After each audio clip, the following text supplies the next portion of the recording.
Edmonton Sports Talk. My God, I loved it. My name's Jay Milne. #Blue. Our sports update deliverer. The Coop. I'm Zachary Kubish, and you're up today. You know what, Reid? You might be on this. All right, here's what's going on in the Nest.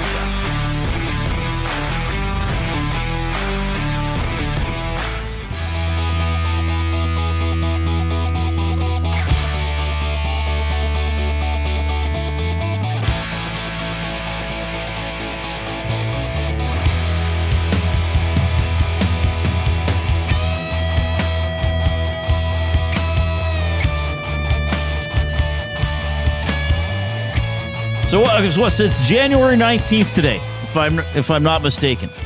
We're 19 days into the new year, so to speak, into 2026. Who decided that this was going to be a thing? Put a picture of yourself in 2016. Why is that a thing? Did this happen last year and I didn't see it when it was 2025? Put a picture of yourself from 2015. Why is this significant all of a sudden? Am I going to have to live with this every January for the rest of my existence? Hey, put a picture of yourself from 10 years ago. Who cares? I can't answer this because I have no clue. I don't understand where these who made this a fad. Like somebody originated this. Okay, just like coffee flavors. Somebody originated this. Just like sock colors. Somebody was the first person to say, let's have red socks. Now, red socks make sense. They may match certain outfits. Well, put a picture. Okay, so you have a picture from 10 years ago. Put it up. And then, it was a big year, Reid. Then I got to read a paragraph about how everybody's life has changed in 10 years. Why was it a big year? Yeah, you know what? I've known a lot of people for the last 10 years. They're exactly the same. Okay? They're exactly the same. I don't think you and I are meant to understand it. That's, again, we've went down this rabbit hole of TikTok and whatnot, and it's not meant for you and I, Reid. Well, 2016 was the year to live. That was the year to be alive. Says for who? a lot of people. Every year. Every day I wake up. Every year you're alive is a year to be alive. Drake released Views. Okay, Who cares? Fetty Wap Who cares, released a Coop? song. Who cares a flying what is so special about Drake released? What is so special about 2016 that now if 2016 was so great, why didn't we look back on it last year? Because it wasn't 10 years since 2016. It would have been 9 years. So last year you were looking back on 2015. It's a 10-year anniversary. Well, 2015 wasn't that every great. January, That's how it works. It was a good year. Who just says it was a good year? Who decides that? Who decides that? Who decides that? I didn't put this up the ladder, okay? It wasn't me who set this in motion, okay? But I enjoy the fact that people are celebrating a good year, which was 2016. It's Who kinda says nice it was to a good see. year? Who says it was a good year? It was a good year for me. Okay, It's a good so year selfishly, so it's a chance for you to be selfish. It was probably a good year. It's Yes. a chance for you to be selfish, Coop. Yeah, and the people in my age group to be selfish. So if I'm looking Yeah. at this trend and I'm thinking to myself, you know when I had a great year? 2008. I'm going to put up a photo of 2008 and say, roasted. Hey, here's what I liked about 2008. This happened in my life. This happened in my life. I traveled here. Oh, yeah. Looking back, a lot of cool things happened. Well, wait 2 years, Reid. People would be like, whoa, Reid, what are you talking about? Yeah. We don't care about that year. It has to be exactly 10 years ago. Holy crap, this 18 years ago crap. You know, 2016 for me was a great year. Yeah, congratulations. You should post My some. youngest put more daughter photos was up born. about No, there's the only relevant matter in 2016 to me was that my youngest daughter was born. That is it. Kaput. That's all you remember about it. That's it. It was a blur. Yeah. I don't know if you said, oh, okay, it was so-and-so and so-and-so playing in the Super Bowl. I might remember where I watched it. Sure. It's just a random things, Reid. It's a random It's extremely things of random. I'm just social media. wondering, I don't remember this happening last year, 2025, looking back on 2015. No. Is this going to happen next year, 2027, looking Probably back on not. 2017? No, Wow. I don't think so. It was a major year. Big time to be on the internet. Yeah, I enjoyed it. I remember a lot of things from 2016. But I'm sorry you guys can't enjoy it. I doubt you remember one thing from 2016. I probably can't say, well, March 31st, 2016, I was doing this, but I remember I was in school having a good time. I remember where I was on don't May know. the 4th, 2016. What were you doing? in a Watching hospital. Star Wars? Oh. Yeah. Well, congratulations. That's about it. I mean, Did you see what I did on Instagram? no, I put a picture of myself as an infant, and I said, here I am in 2016. I think that made a lot of people mad, too. funny. Sumo Julius upset with us in the nasty chat. Unlistenable cringe. Both sides. I'm going to reply to that. Bugger off. Yeah. We can have fun with things we don't understand. But if somebody had a real, like, rational reason why this is happening, other than it's just a trend, I guess these trends thing. I guess. Like Benny's working on a trend right now. For See, here's our problem, Jay. yes, tell me. You and I are generally logical men.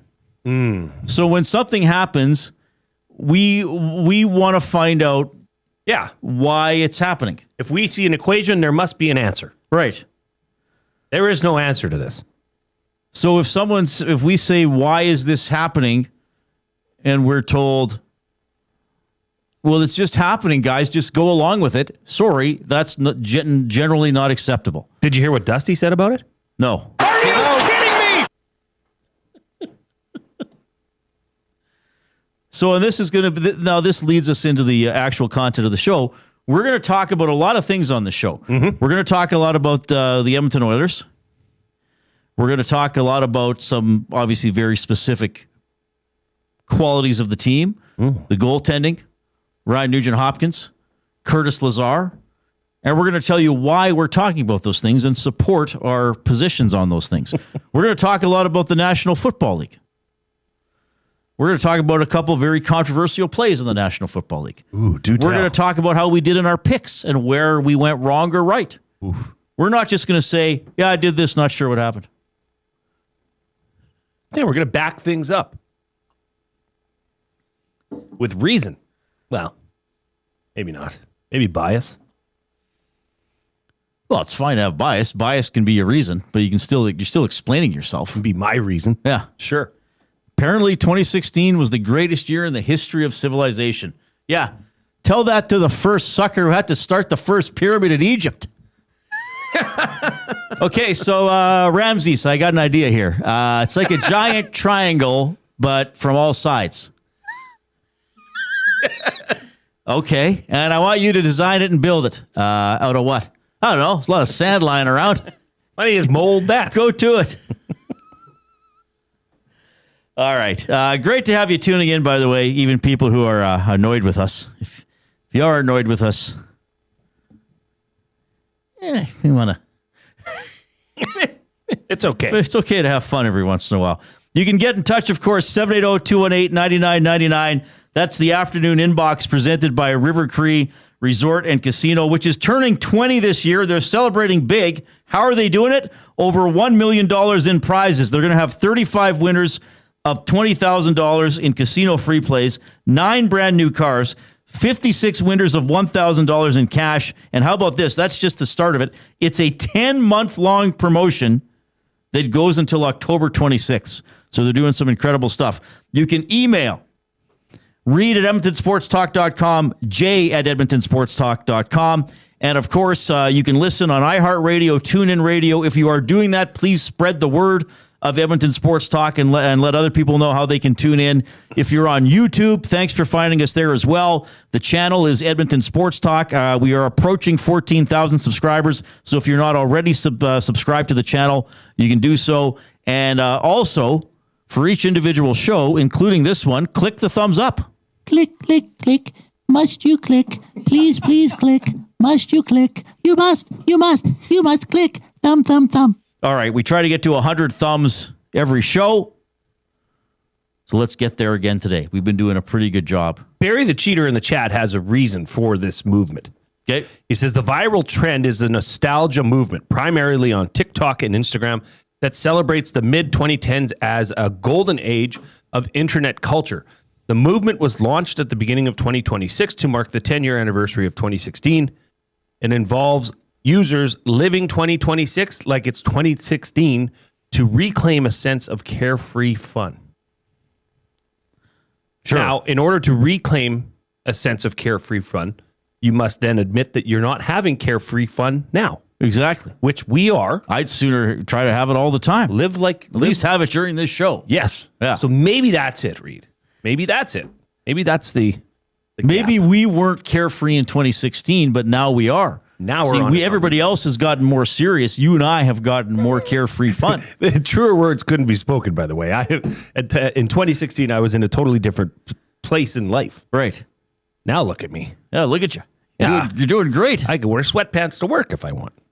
I never will. Certainly could. Yeah, I don't wear sweatpants to work. I don't wear sweatpants in general. I wear sweatpants around the house. I wear like shorts around the house. When I get home, Yeah, I'd still get I've saved that for when it's hotter out. yeah. Yeah. But no, yeah, I wear sweatpants about the house. Pants about the house. That's my new web series about the casual things I do when I'm not at work. So that's how you can get in touch. Click that thumbs up button. Let's see how high we can get today. Great night for the Nuge, eh? That was pretty cool. Fantastic. And like, how perfect. First goal, you could see that, you know, I think that was a little bit of a, maybe not a monkey off his back kind of thing, but like it was relief. And he says, yes, now I can like celebrate, you know? But what a weekend for the Oilers. I mean, Tristan Jarry, 31 save shutout Saturday night. Yeah. Connor Ingram says, hold my beer. Yeah, pretty much perfect. Yeah, I mean, that's amazing. We're going to talk about the goaltending. Connor Ingram had some interesting comments after the game last night. The Oilers did not skate today. They will play the New Jersey Devils tomorrow, game 2 of this epic 8-game homestand. So tomorrow's game is at 8 o'clock. Tomorrow's game is at 8 o'clock. So that'll be a 7 o'clock Oil Stream GCL Diesel pregame show with Tom Gazzola. That's a 10 o'clock start in New Jersey. Back in New Jersey. Yeah. A lot of people. Why? I mean, I know we've been complaining a little bit too much off the top, but this one here is a real head scratcher. Why? Well, it's probably some TV doubleheader or something like that. Okay. I didn't even look into it. Well, got to find out why. Got to back myself up. All right. Let's bring you the afternoon headlines. Of course, they are always presented by 100.3 The Bear. Edmonton's best rock. Stream them on iHeart today. This is Chet Palmer with your sports report. Back-to-back bagels for the locals. Cookie Jarry and Keeper Connor should open up a bakery. Hey, Jason Milne, is that a cruffin in your pocket, or are you just happy to see me? Huggy Nuggy lit the lamp in game number 1 grand. That's the start of an 8-game homestand. Man, if my brother-in-law spent that much time at home, he'd still be married. Schoolboy title game tonight. The Windy Boys have hometown advantage, but Indy is roaring to the finish like Al Unser Jr. I'm Chet Palmer. Did he? I got to review this here. The Windy Boys. That's probably referencing the Hurricanes, I believe. I believe that's the Miami Hurricanes, yeah. Oh, Indy is roaring to the finish. Oh, it's an Indy 500 I think it's an Indy 500 reference, yeah. Right. Like Al Unser Jr. Get that jug of milk. Yeah. Huggy Nuggy. I think this is the first we've heard of Huggy Nuggy. Didn't he call him that before? Maybe not. Maybe, I don't know. Wow. I mean, Chet Palmer is just, he never ceases to amaze You never me. know where he's gonna go. I wonder, maybe he'll comment now that he'll go back and listen to the show on the 2016 Crave. Maybe he'll craze. have one of his sportscasts from 2016. That's what we should try to find. I think we should try to find That's that. what we should try to find. The internet's a big place. So here's what's coming up today. We will be joined by our fearless Chief Operating Officer, Matthew Awanik, who apparently is a fan of the Miami Hurricanes. This is one of the things I've learned about Matt since I started working with him. So that's a 5:30 game against the Hoosiers for the College Football Championship. He'll check in. We're going to talk to Jed Roberts, Double E alum, friend of the show. He's a regular guest to talk about some of the NFL weekend with him. Noted Broncos fan. Noted Broncos fan. So they got the win, but they lose their quarterback. The emotions. Yeah. Like Bronco Nick, if you're out there, let us know what, like, the high of an overtime victory to be deflated by knowing that your quarterback is not going to be with you, and you go to Stidham. I mean, That's not good. That would be an interesting discussion with a Broncos fan. Yeah. We'll have to have that with Jed. Against a very good Patriots team. We'll talk about some NFL storylines, review how we did on our picks. Well, I can tell you this. I have pulled even Oh, yes, you have. with you. I laid a stinker this weekend. But Well, that's fine. It is what it is. It's hard to pick. I'm still now that it's over, can I ask you, were you picking the 49ers Just to back up my just bets. to irritate me? No, just because I wasn't irritated about it. No. Oh. I just had I had made plays of the day futures for the 49ers. So I had to, much like you had Buffalo, you said I have to stay with Buffalo in the Super Bowl. Right. That's kind of what I was doing. Oh, okay. But this week, I might surprise you. Well, I no longer have to stay on the Rams because I was staying because my exact pick of Bills over Rams was alive. There's zero chance you're choosing the Rams. At this point, why would I? Why would you? Well, even beyond cheering for the Seahawks, like they're a damn powerhouse. They're a legitimately excellent team. Now, so are the Rams. I've said all year long, You have. especially as we got deeper into the season, I actually think the three best teams in the NFC were all in the NFC West. Yep. I'm going to go one step further. I think the Okay. three best teams in the league were all in the same division. 49ers is a deep cut. I don't know. Healthy. Yeah, healthy. Maybe, Now, they weren't, so that's part of it. But Seattle and LA, yeah, they're top. They're right up there. They're in the top 5, no question. Yeah. But yeah, I mean, the 49ers were depleted with injury. Christian McCaffrey got next. You know what, Reid? I'll tell you the exact moment I knew that game was over. 12 seconds in. It's I always say it improperly. Rashid Shaheed Yeah, Rashid Shaheed. ran back the opening kickoff. Yeah. Game, set, match. That game was over. Right? Pretty much. Were you that confident? No, but I was pretty confident. I mean, look, I can only tell you what I see, and I've seen the Seahawks be a very, very good team all year long, whether I'm cheering for them or not. Yeah. Sam Darnold looked. I mean, if they were Very an impressive. underdog in that game, I'd be like, well, they're the underdog. I'm going to cheer for them, but they're the underdog. Yeah. They were the overdog, Now and they played like it. they did. No, they don't have Charbonnet. They won't be getting a glass of Charbonnet in the NFC Championship game. That is going to be a loss for sure. Yeah. How big it is to be determined. But that's kind of what got them where they were, securing the number 1 spot in the NFC, was that two-headed running back. True. And that is no longer. No, that's Kenneth Walker. that's I a think big Kenneth loss. Walker can carry the mail, though. Well, he's very good. And He is. because they were splitting them all year, you hope he has enough in the tank. So anyway, we'll talk about that. So also, we're going to have Cory B, loyal EST listener, a loyal nasty, in studio in about half an hour. So I tweeted this out. You can go to my X account at Reid Wilkins. I posted this within the last hour or so. This is a real thing. There's a GoFundMe page for Cory B to get a tattoo of my face on his body. So he's trying to raise money for it. I've donated to this. A few other nasties have already donated to it. You're going to. So this is a real thing. He's going to be in studio telling us why he's doing this, which I'm quite curious about. So that brings us to our off-topic topic for William Huff. Since 1952, William Huff has provided industry-leading advertising solutions for thousands of valued clients. Their unparalleled customer service, combined with decades of industry expertise and a desire to make every job the very best it can be, is what they call the William Huff Advantage. Visit their website at williamhuff.com or give them a shout at 780-454-4536. So you can tell us, do you have any sports-related tattoos? And then another question to this, we'll come at this from two angles, is would you get an athlete's face tattooed on your body? And if so, which one? We discussed this last week. I don't have any tattoos. Nor do I. But I would have broke the rule, I guess this is my own rule, of getting a tattoo if I was a part of a national championship Golden Bears football team Edmonton Wildcats. Like, I would have done that That's in different, solidarity with the group of teammates. Right. That's what I would do. I love seeing, a national flag on the back of somebody's calf and, how'd you get that? Well, I was in the Olympics, stuff. Yeah. I think that's amazing. I would get a tattoo of a professional athlete. right on my chest so everybody could see it. It would have to be a very detailed drawing. But it would be the eyes, like lasers coming out of the eyes of Curtis Lazar. Put it on me, Reid. Put it on me for life. Yeah. What that guy has done, and I know we're going to get into it, but I just couldn't resist. You gave me an opening, and I'm going to take it.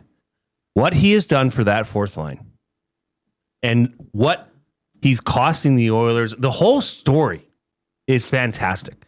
So right now, it might be an erasable tattoo. Right, sure. But for right now, for today, sign me up. I'm getting a Curtis Lazar tattoo with laser beams. Well, we're going to have a Lazar love in a little bit later on. We must. Because I think you were pretty excited about his contributions over the weekend. We must. As you should have been. All right, so that is the off-topic topic. Post in the Nasty Chat on YouTube. Give us a thumbs up there as well. We're almost at 50 already, so don't be a pleasure delayer. Click that thumbs up. Once you've clicked it once, don't click it more than once because then it'll negate your previous thumb. Then click the share button and email or text the show link off to other people. You can text 780-218-9999 River Cree Resort and Casino inbox. Email j@edmontonsportstalk.com. reid@edmontonsportstalk.com. What are you laughing at? This is amazing. Ronnie Oceanfront in the Nasty Chat. I got the word McDavid tattooed on my thigh. Blackout drunk at a bar in Indonesia in 2017. It's my only tattoo and not my brightest moment or idea. Yeah, it's fine. That's a heck of a story, though. Yeah, that's a great story. Yeah. At least there's worse words you could have had tattooed on your body. Oh, yeah, a lot. At least there's a reason for that. At least someone in Edmonton would see that and understand it. So we're fine with that. Now you just got to get McDavid to sign it and then go get his signature get that tattooed over top. That'd be pretty cool. All right. We're off and running here. It is 2026, and we're going to celebrate it. Huge championship for 2026. Well, I guess technically for 2025. Played in 2026 is going to be contested tonight. Matthew Awanik to discuss when we get back.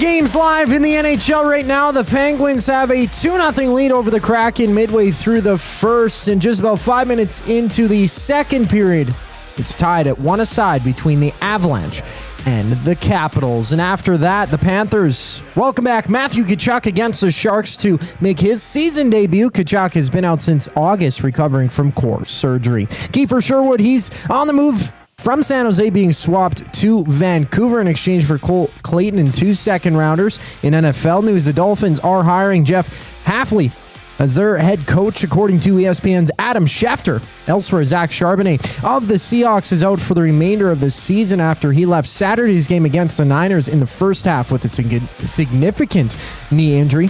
Adam Schefter reporting that Charbonnet tore his ACL. Over to the NBA, there's 3 games live right now. The Jazz down 25-18 against the Spurs late in the first quarter, while nearing the end of the game, it's a 1-point lead for the Clippers over the Wizards. 1 minute left to go in regulation. Matt Awanik joins us next here on the Reid Wilkins Show. I'm Zachary Kubish, and you're up to date. 2 guys and a goalie. In less than 5 years, Matt Schaefer will be the best D-man in the league. Ooh, less than 5? Yeah. I got to fire it. Fire it. Yeah, he's, I think Makar will still be up there. And Yeah. he'll be close, though. He'll definitely be in like the In the top conversation. tier, but to dethrone the likes Yeah. of Makar, it's 2 guys and a goalie, presented by GS Construction. Tuesday and Thursday afternoons at noon, only on Edmonton Sports Talk, your clear choice for Edmonton sports. We have what you're looking for. GD Liquidators is Edmonton's one-stop shop for new and used warehouse, office, and industrial items since 1987. You'll find what you want when you want it. Give us a call, visit us in store, or check out the monthly auctions at gdliquidators.com. 100% Canadian owned and operated. We have what you are looking for. GD Liquidators. UFC 324 is live Saturday, January 24th at the Canadian Brewhouse. With TVs at every turn, ice-cold drinks, and non-stop action, you won't miss a second of the fight. UFC 324, live at the Canadian Brewhouse. Our house is your house. GCL Diesel has been serving oil country since 1972. From diesel cars to SUVs to pickups. From farm tractors to school buses to a big rig. From diesel generators to forklifts, GCL can test, troubleshoot, and repair all diesel fuel system components. Whether it's injectors, pumps, turbos, filters, or additive, GCL has the parts you need to keep your diesel running the way it should. For genuine diesel parts at wholesale prices, visit GCL Diesel in the West End or online at gcldiesel.com. GCL Diesel. Diesel understood. Hey Edmonton, did you know a local Play Alberta winner scored over $430,000 on Desert Fantasy? Think about the rec room you could build with that kind of cash. From major casino winners every hour to jackpots worth millions and hundreds of popular games to money that stays in the province, there has never been a better time to sign up for Play Alberta. Download the app today to get started with casino, sports, and lottery, all in one app. Must be 18 plus to play. When you gamble, use your game sense. Sentinel Storage presents Team Canada Ice Dancers, Piper Gillis and Paul Poirier on Support from Home. We're celebrating all the people at home, the people that have supported us. We know our community is going to be cheering for us, and we know the country is going to be cheering for us. Thank you, Canada. Sentinel Storage, official storage partner of Team Canada.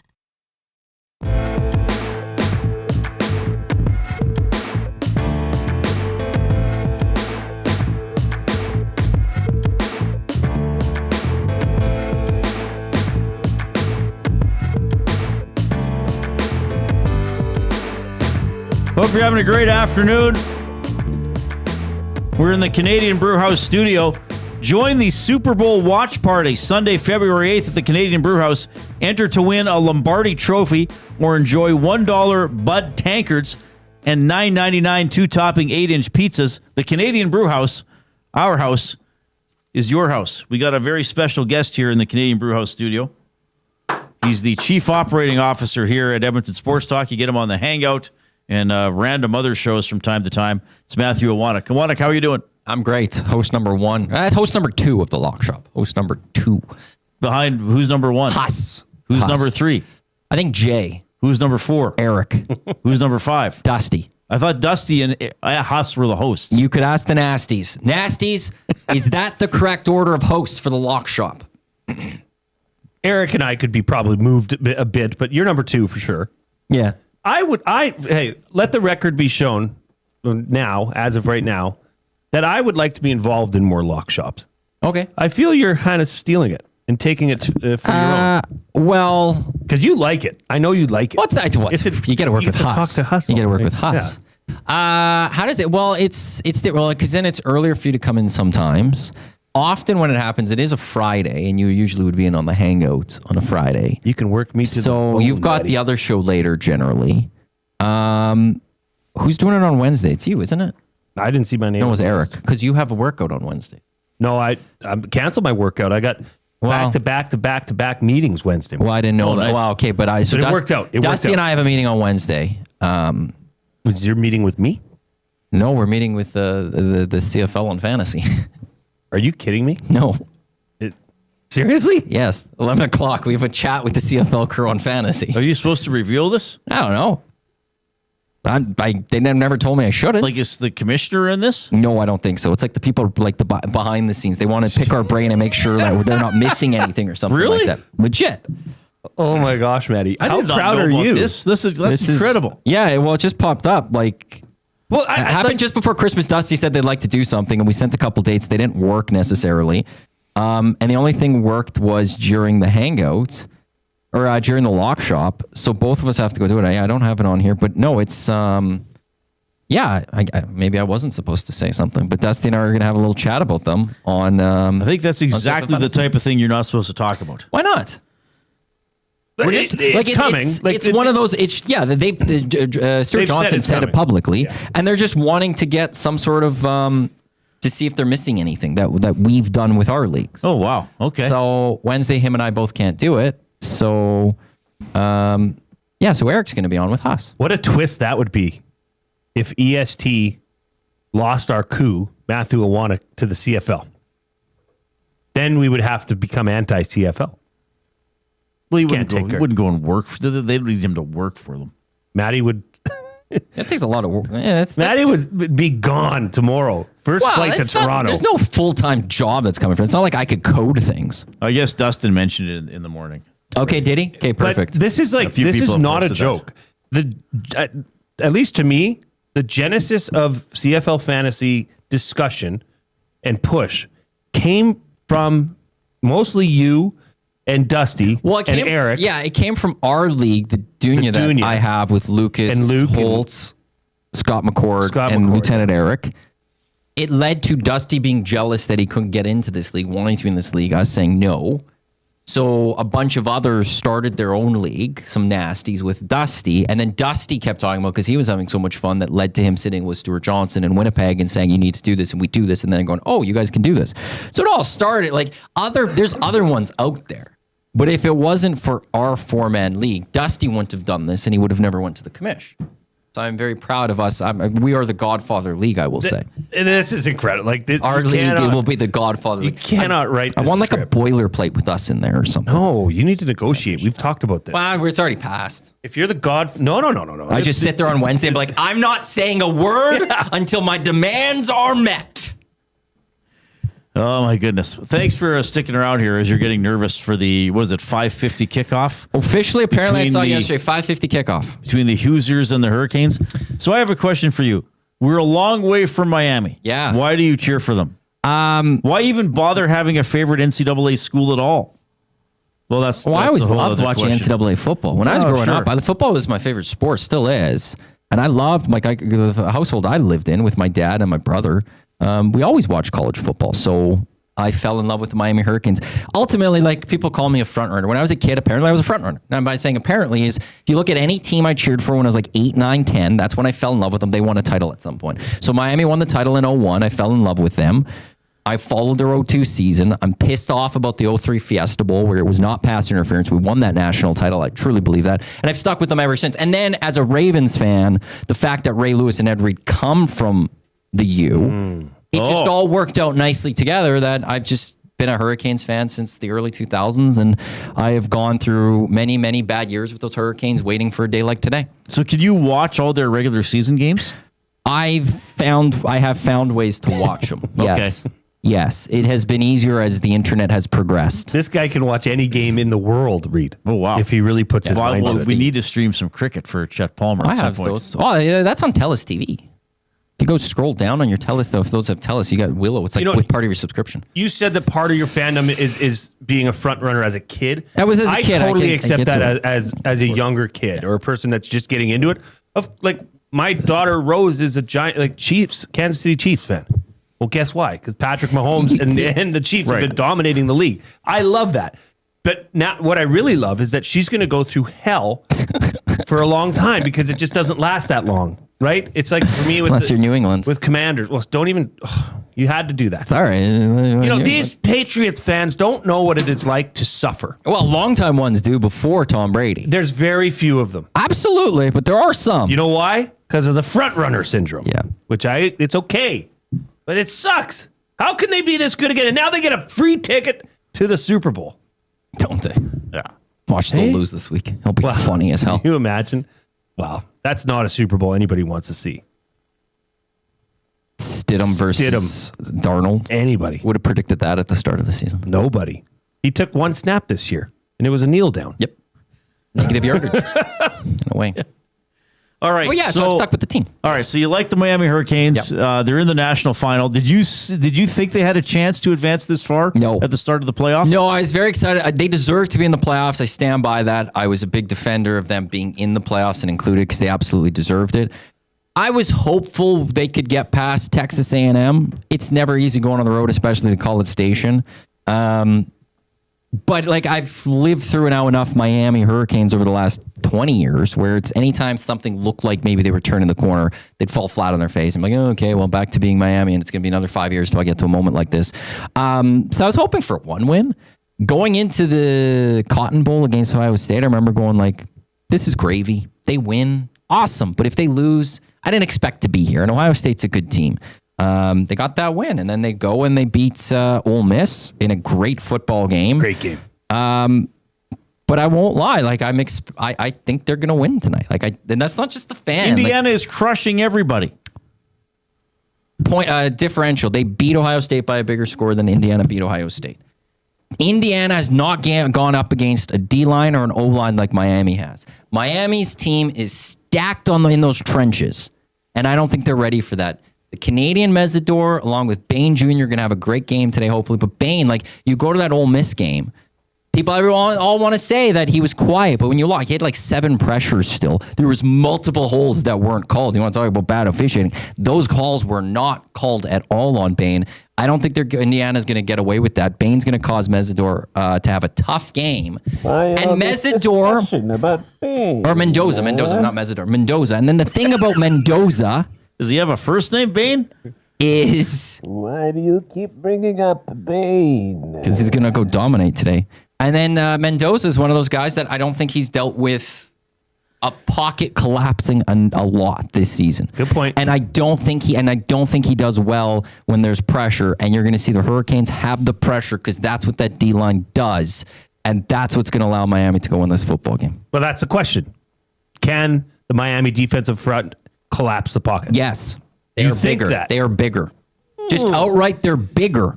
I think Alabama's defensive line is bigger than Miami's defensive line. Yeah, but they're not as good as Miami's defensive line. I'm just saying. That's my point. It's the talent of the Miami defensive line with the size of the Miami defensive line.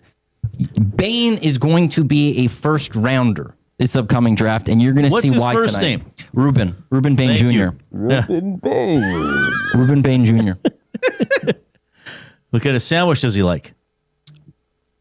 Well, I hope a Reuben. Yeah. Hey, it's funny, isn't it? Sense. Yeah. Make a lot of sense at that point. All right. Well, no, I neglected to text you congratulations after the last win, didn't I? But I might have told it to you. You told me next day. After, you're like, oh, I forgot to text you. Congratulations. Yes. Right. Come on, thank you. All right. Well, I hope I really have no skin in this game, so I hope you're happy. Thank you. I know Indiana's very, very good. The most heartfelt thing you've ever said to me. Well, yeah, that's difficult for me to express any sort of positivity towards you. So anyway, well, enjoy watching the game. Now, are you gonna, if you don't mind, you one of those going to watch by yourself? Will you watch with friends or family? I have no one to watch with. So I'm by myself. That's fine. Well, I'm going to show up at your place. No. I'll come over. No. What if we did? Not? I'll bring a 4-pack. 6 would be too much. Yeah, bring some Alley Cat. 6 Alley Cat. It's all set. I'll be fine. No, don't worry. You can message me on the phone. I'll respond. Hey, what's the over-under on the amount of times Michael Irvin's face shows up on my TV screen tonight? Okay, well, the question is it just shows up or is it when ESPN cuts to him? Because if it shows up, it's going to be more because he'll somehow be in the middle of the side. Like he'll be in the huddle at one play. Because he's just all over the place and no one stops him. It's weird. Is he that big of a superstar that like ESPN has to show him every time he moves a muscle? Is Michael Irvin a big, he's a massive star. Really? Yeah. I get it, NFL, all that, but he's not the center of attention. He's Michael Irvin, Okay, Miami plays Texas. Who's He's the a bigger Dallas star, Cowboy. him or McConaughey? It's not even close. It's McConaughey. From a football perspective, it's Michael Irvin. That's what matters. Football happened a long time ago. No one cares about it. But now all you do is at take least your Irvin belt played. off and smack that's weird. inanimate objects. I know, that's all like gonna you're be weird. beating a child. It's going to be terrible. I'm fascinated to see how many alum show up for Miami tonight. Yeah. They have great alum. The greatest team ever to play, 01 Miami Hurricanes. Well, doesn't matter what happens tonight. That's the greatest team ever. How come? They would have went, I think it's 8-4 if their offense didn't score a touchdown that season. Really? Yeah. And they played top 15 Who team. was on the team? Oh, that's Ed Reed would have been on that team. Oh, he's still there? Was it Clinton Portis? Portis would have been the running back that season because McGahee replaced him. I think that's before Greg Olsen. I think it would have been Jeremy Shockey, maybe. Yeah, Shockey. It was Portis and McGahee. Vilma would have been on one of those teams. That 01 team had 17 first rounders. Oh, wow. Yeah. Okay. Yeah. All right. Well, Matthew, now before we go, off topic is, do you have any sports related tattoos? And then question B is, what athlete's face would you get tattooed on your body? I have 0 tattoos in general, so the answer is 0. If I were to get an athlete tattooed on me, I wouldn't. That's just, I think, the answer. What if you had to? What if I had to? Or you could get this face on you? Was Homer Simpson from Homer at Bat. Oh, that's a good one. There you go. Oh, that's a really good one. What's a good thing put on your body? If he goes and gets a defensive touchdown tonight, maybe he'll be at the top of my list. Maybe he would do it. Homer at the bat. That's a good one. Yeah, when he was batting, like yeah, Sure. with the gut all shaking too, like mid swing. Oh yeah, That's I remember right. Yeah, the that was slow mo. Or maybe I could get like the transition across an arm or something. Do you guys remember Casey at the bat? The old Disney short. No, No, I know the poem in general, the story of it. I'm younger than you, so I'll I have to don't rewatch rewatch that. Things. There was a Disney cartoon of that? Casey at the bat. I don't remember that. Was He it? was gnashing his teeth at the Was it- pitcher, and Oh, maybe I remember did. the pitcher was like sweating. Oh, yeah. I vaguely do. Yeah. Were they all dogs or something? No, they were humans. They were but, humans? but they Okay. were very animated. Right. It was over the top. Maybe there was a Goofy at the bat or something like that. It was Casey. Okay. He's a mean guy. If you're watching us on YouTube today, do not hesitate. If you have not done so already, click the thumbs up button. We're at 60. Let's see if we can get to 100 by the top of the hour. Get the Let 100 us right soar away. with the Eagles. Then we're in gravy territory right away. Hey, Awanik, thank you so much. You're welcome. For being on the show. I'm so grateful that you stopped by. I appreciate you guys having me on. Let's go, you. Let's get it done. Carson, back, baby. Jay's play of the day. Jay's play of the day coming up. We're going to have comments from Knobloch and Nugent-Hopkins and Ingram for you in the Oil Understood. And why would somebody want to get my face tattooed on his body? We'll find out coming up. Let's go, you.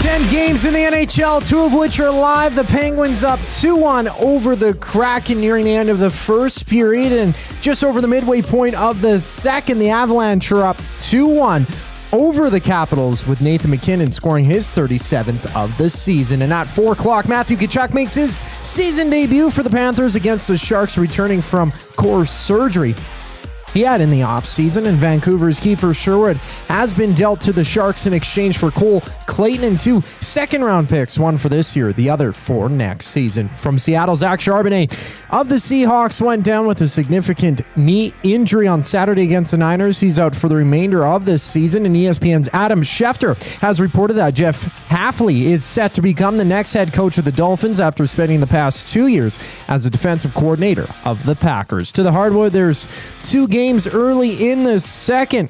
The Jazz and Spurs tied at 38 aside, while the Mavericks have a 31-21 lead over the Knicks. This sports update is brought to you by Paramount Flooring.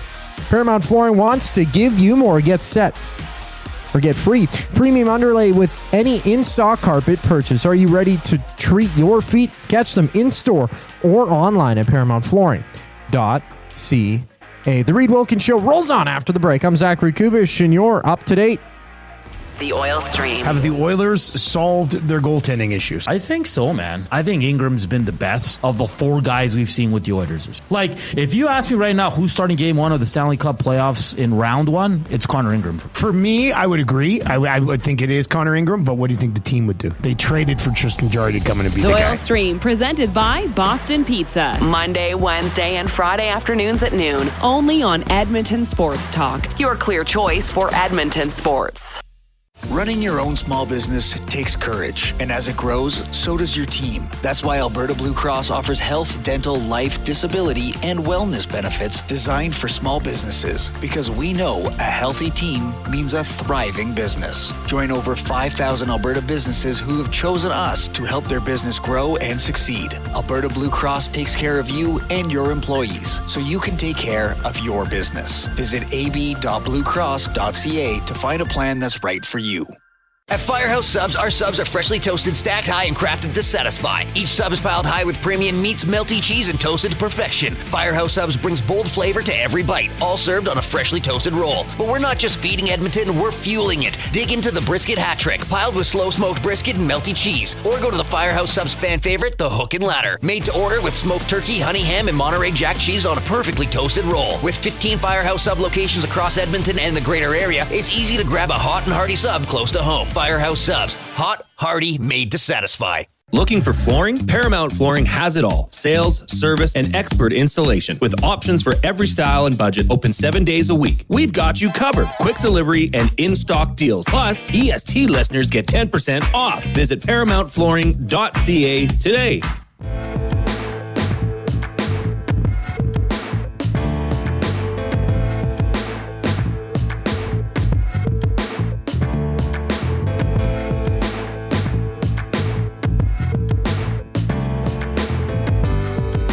All right, thanks a lot for joining us this afternoon. The Oilers are off today. They will play Game 2 of their 8-game homestand tomorrow night against the New Jersey Devils.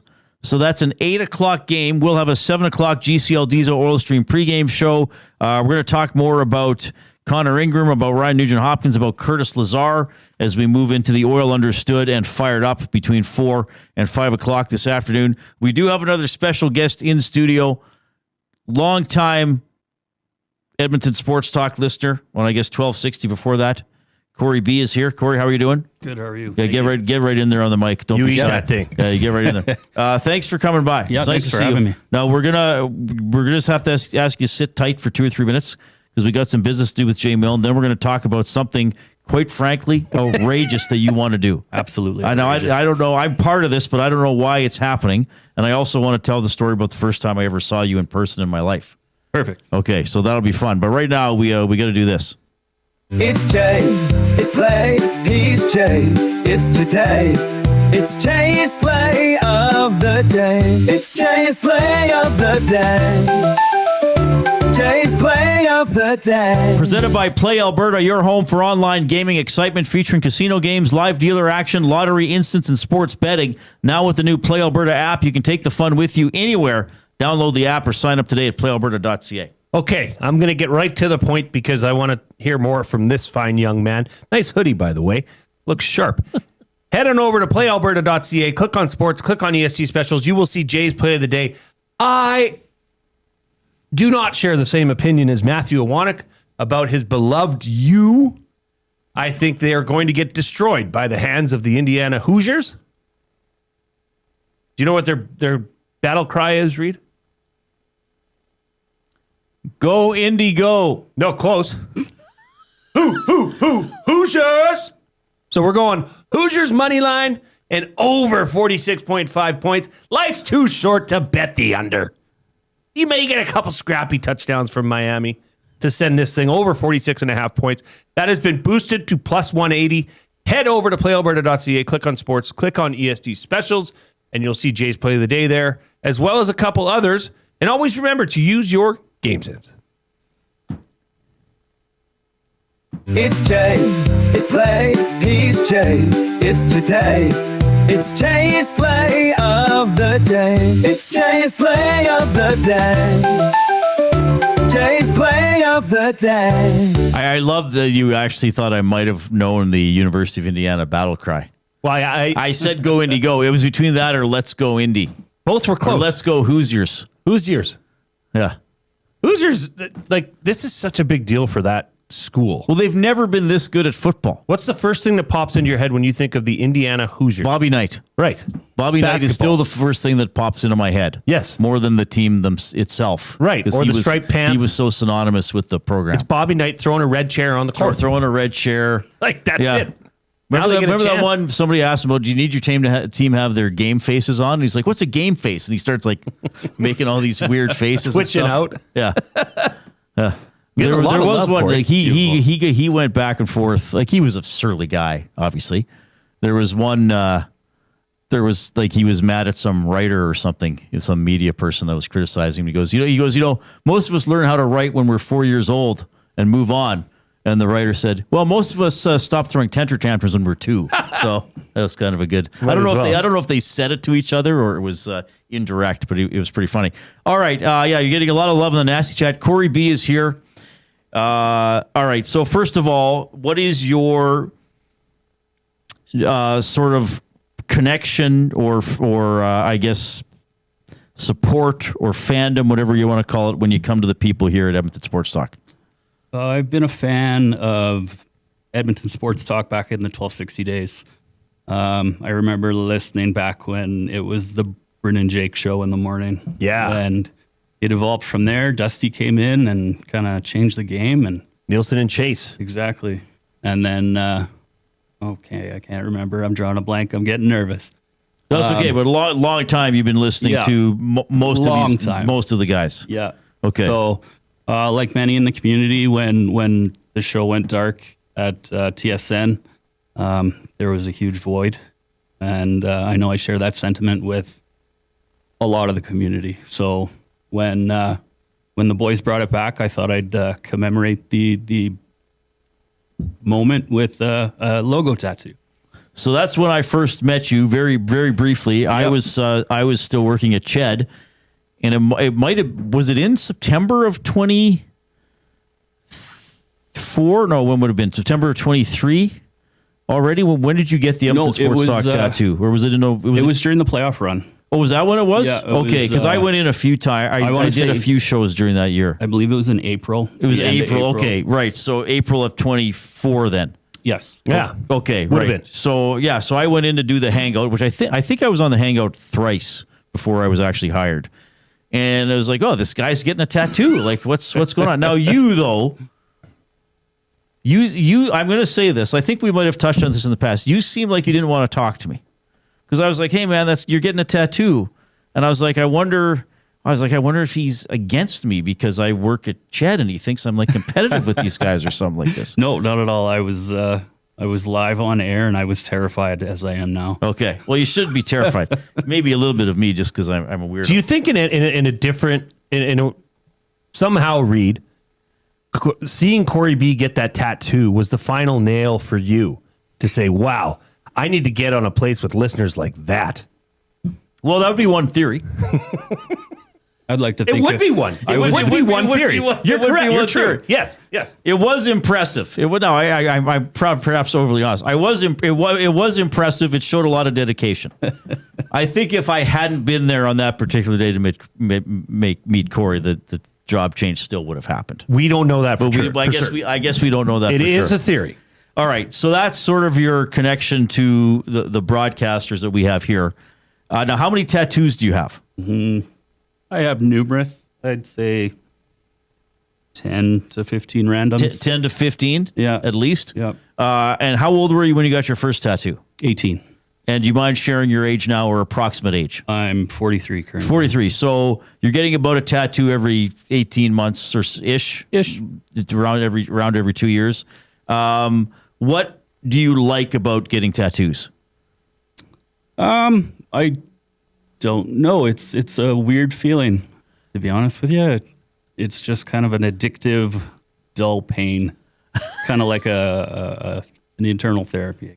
Okay. Now, does every tattoo have some sort of, like I can see someone do they all have a personal meaning to you, or do some just you like the art or what? No, I'm just an art fan. I have a few that have some meaning involving my family, but I just like fun art. Okay. All right. So here's the thing. You have started a GoFundMe page. I tweeted it out earlier this afternoon. And the title of the page is Get Reid Wilkins' Face on My Body. What possibly would have prompted you to want to do this? I've been thinking about a way to kind of honor your guys' show because it's in my opinion, on the list for top show of the Estes for me. And high praise. And I just kind of threw it out into my group chat the other morning. I wonder how much I could raise if I got Reid Wilkins' face tattooed on my body. And not only 2 hours later, we had Big Uke on the hangout, spilling the beans. Yes, he certainly did. I was listening and I was like, what is going on? Is this a real thing? All right, so this is not some weird internet joke. No, this is not something you're going to back down from. Absolutely not. You're actually, so do we know, do you have somebody in mind to do the tattoo and what my image would be and all that? Not as of yet. I've kind of reached out to a few artists. I'm waiting for some replies, but art style, I just started playing around with some AI and I got some pretty funny images. I got one sent to me by Tube Socks, which I like. But I was kind of hoping for some nasty input. I know we got a lot of creative people out in the community, so if maybe they want to send in some ideas, and then we could get a poll or a vote going on. And see what we can do. Because the picture on the GoFundMe is Reid doing the mean mug. You took that photo. I took that photo months ago. That was badass. Reid Wilkins mean mugging. And it is my favorite photo. It is a great photo. Wow, okay. It does encapsulate you, Reid, as the incredible actor that you are, putting on a show. He's going to hold it up so we can see it on YouTube. You do have some artwork here. I have some artwork that I can hold up. And just kind of a... Coop's going to take it. So perfect. So this is a drawing of me with my arms crossed based on this photo. I haven't even seen all these. Okay, so that's the mean mug. Me with is that what it's called? I think that's called a mean mug. So it's a drawing of me, arms crossed, mean mugging it. Now, where on your body do you plan on putting this? Oh, great question. Right here? No face on face. Face on face. Show them all, Coop. Can we show them all? Oh yeah, absolutely. Yeah. That's why I brought him. There's one of me with long hair holding a sword with a castle in the background. This is not a pose I have ever struck. This is more Dungeons and Dragons, Reid Wilkins? Yeah, I'll say. I don't know. That's some kind of fantasy world there. So that's an interesting one. So that's my mean mug as well, but it's sort of got other hues to it. Not quite neon, but sort of some brighter colors. That's like graffiti style. Picture. Oh, graffiti style. Graffiti style. Thank you, Corey.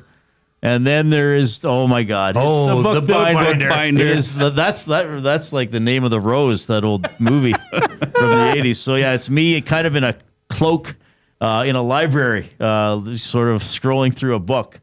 If you're not watching on YouTube, it may be worth going back and looking later on YouTube just to see that one.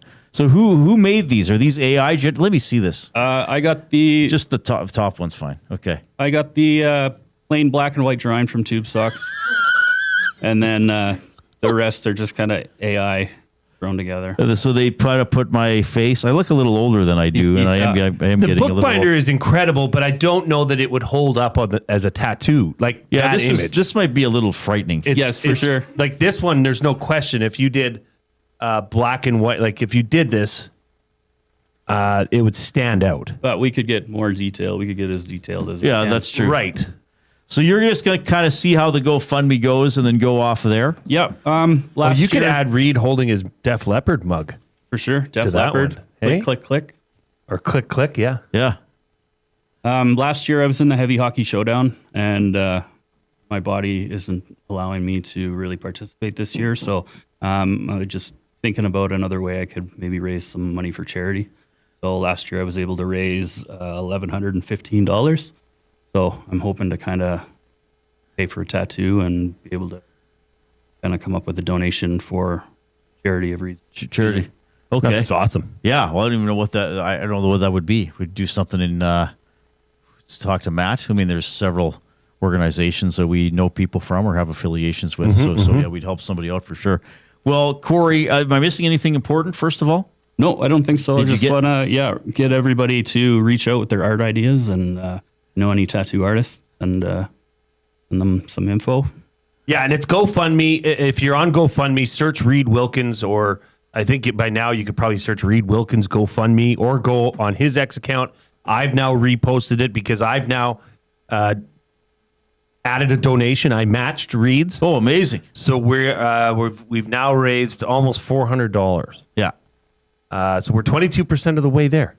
So let's help Corey do it. This is great. And let's make some, a little bit extra money for charity. I think EFT could probably help you out with some of that. Okay. Yeah, maybe there's something coming in. I think we can figure something out here. And the links in the show description on YouTube as well. I'll pin that on my X account as well. Yeah, and this is I don't even know what to say. This is I'm flattered you're doing this.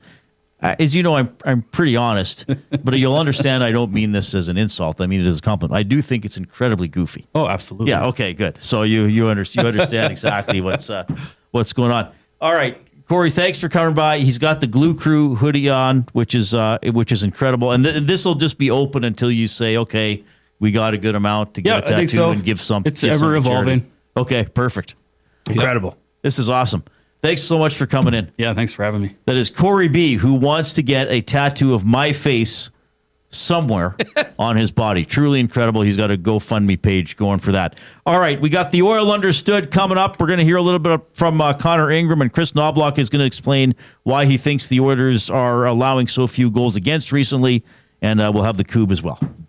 The Lock Shop. What's the big takeaway here? Niners run out of gas, or Seahawks a juggernaut winning a playoff game by 35? Seahawks are the real deal, incredibly formidable at home, and the Niners, or what's left of the Niners, didn't have a chance. I mean, you give up the opening kickoff, and then they ended up just, rolling, taking care of business. They were able to run the football on them. The Lock Shop, weekday mornings at 11, only on Edmonton Sports Talk, your clear choice for Edmonton sports. You've always known GCL Diesel as the experts in diesel fuel systems, but did you know that GCL is also your source for turbochargers and turbo repair? As a turbo supplier for Garrett, Borg Warner, and Holset, GCL can provide genuine original equipment turbos at wholesale prices. Whether it's diesel, gas, natural gas, or performance, we can provide you with the turbo or custom repair you require. Turbo questions? We've got turbo answers. Visit us in the West End or online at gcldiesel.com. GCL Diesel, turbochargers, understood. Where holiday cheer meets great beer. This season, celebrate at the Canadian Brewhouse. From plated dinners and festive buffets to casual pub-style parties, we've got the perfect space for your crew. Book your holiday party today at thecanadianbrewhouse.com. Time for a new career in 2026? Or maybe your kid is still pondering their path. Good news! Weiss Johnson is hiring. It's Dennis, and not only are we hiring for heating and air conditioning, we're also looking for experienced plumbers and gas fitters. With the growth in residential development, there's no shortage of opportunities at Weiss Johnson. Choose your path with us. Learn from one of the industry leaders, and we will grow together. Receive great benefits and school reimbursement as well. Visit weiss-johnson.com today. You've heard the name, but what does it mean? For over 66 years, William Huff Advertising has supplied signage from screen printing to digital to LED with design, production, and install in-house. It's a one-stop shop for all your signage needs. Edmonton owned and operated, William Huff has been trusted by the biggest companies and teams in the City of Champions and many others across the country to do the job. If you're looking for a way to get the word out about your company or event, they are the answer. Go to www.williamhuff.com. Their results speak for themselves.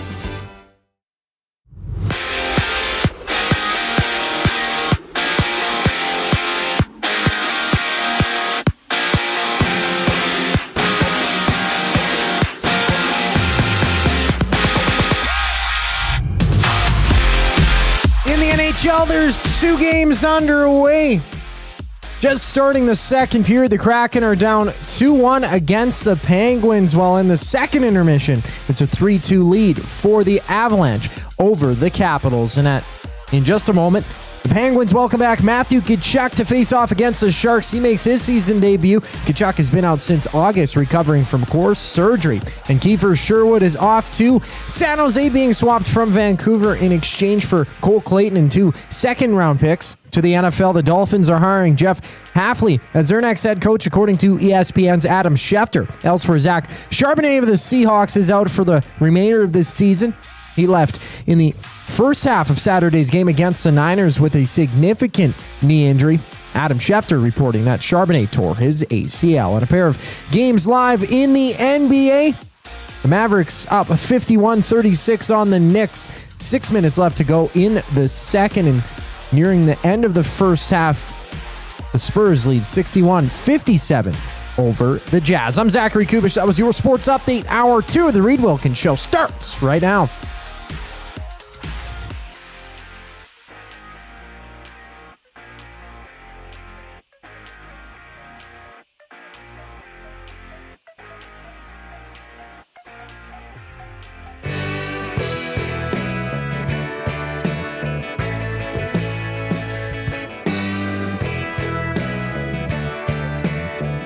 All right, that was great to have Cory B in studio. Very loyal EST listener, member of the Nasty Club. And so he has the Edmonton Sports Talk tattoo. I think he got that on his thigh. Mm-hmm. And he has decided, for fun, and maybe to also raise some money for charity, he's going to get a tattoo of my face somewhere on his body. So there's a GoFundMe page. We got links to that on my X account in the YouTube description to the show. I think Benny's putting up an Instagram video that'll have some information as well. or you can just go to GoFundMe and put in Reid Wilkins tattoo or something like that. I don't even know what to say. This is very unexpected. When I heard about this, I was like, this must be a joke. Not a joke. Must be, but then they kept talking about it, and I thought to myself, okay, this is apparently a real thing that Cory B wants to do. So if he wants me on his body, if he wants a drawing of me on his body, more power to him. I'm not going to stop him. I'm not even. This is the tattoo artist with you on his body. Yeah, that's right. Oh my goodness, that is kind of interesting, right? Like your face is going to be on his body on forever. another human being's flesh. Do you think that's happened before? Do you think there's other people in the world that have a Reid Wilkins face on their body? No. In the form of a tattoo? No. Just a facial imprint. I would be shocked if that were the case. What if he put it on his ass? Would that make it worse? Well, I could think of a way to position it.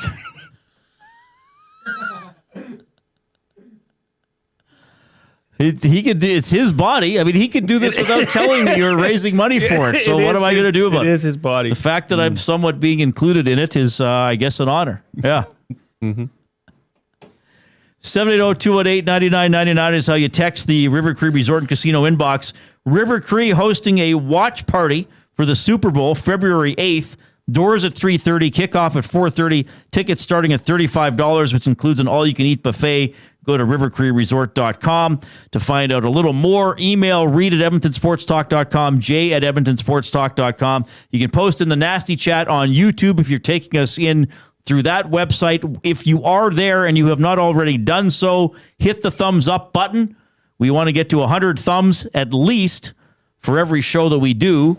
And we have 78 currently for this show. So good pace. Don't delay, though. If you haven't clicked, I'm not sure why. Well, I do know why. You maybe hate the show, which is fine. But for my logic, you've listened to something that you've hated for a while, so you might as well click the thumbs up.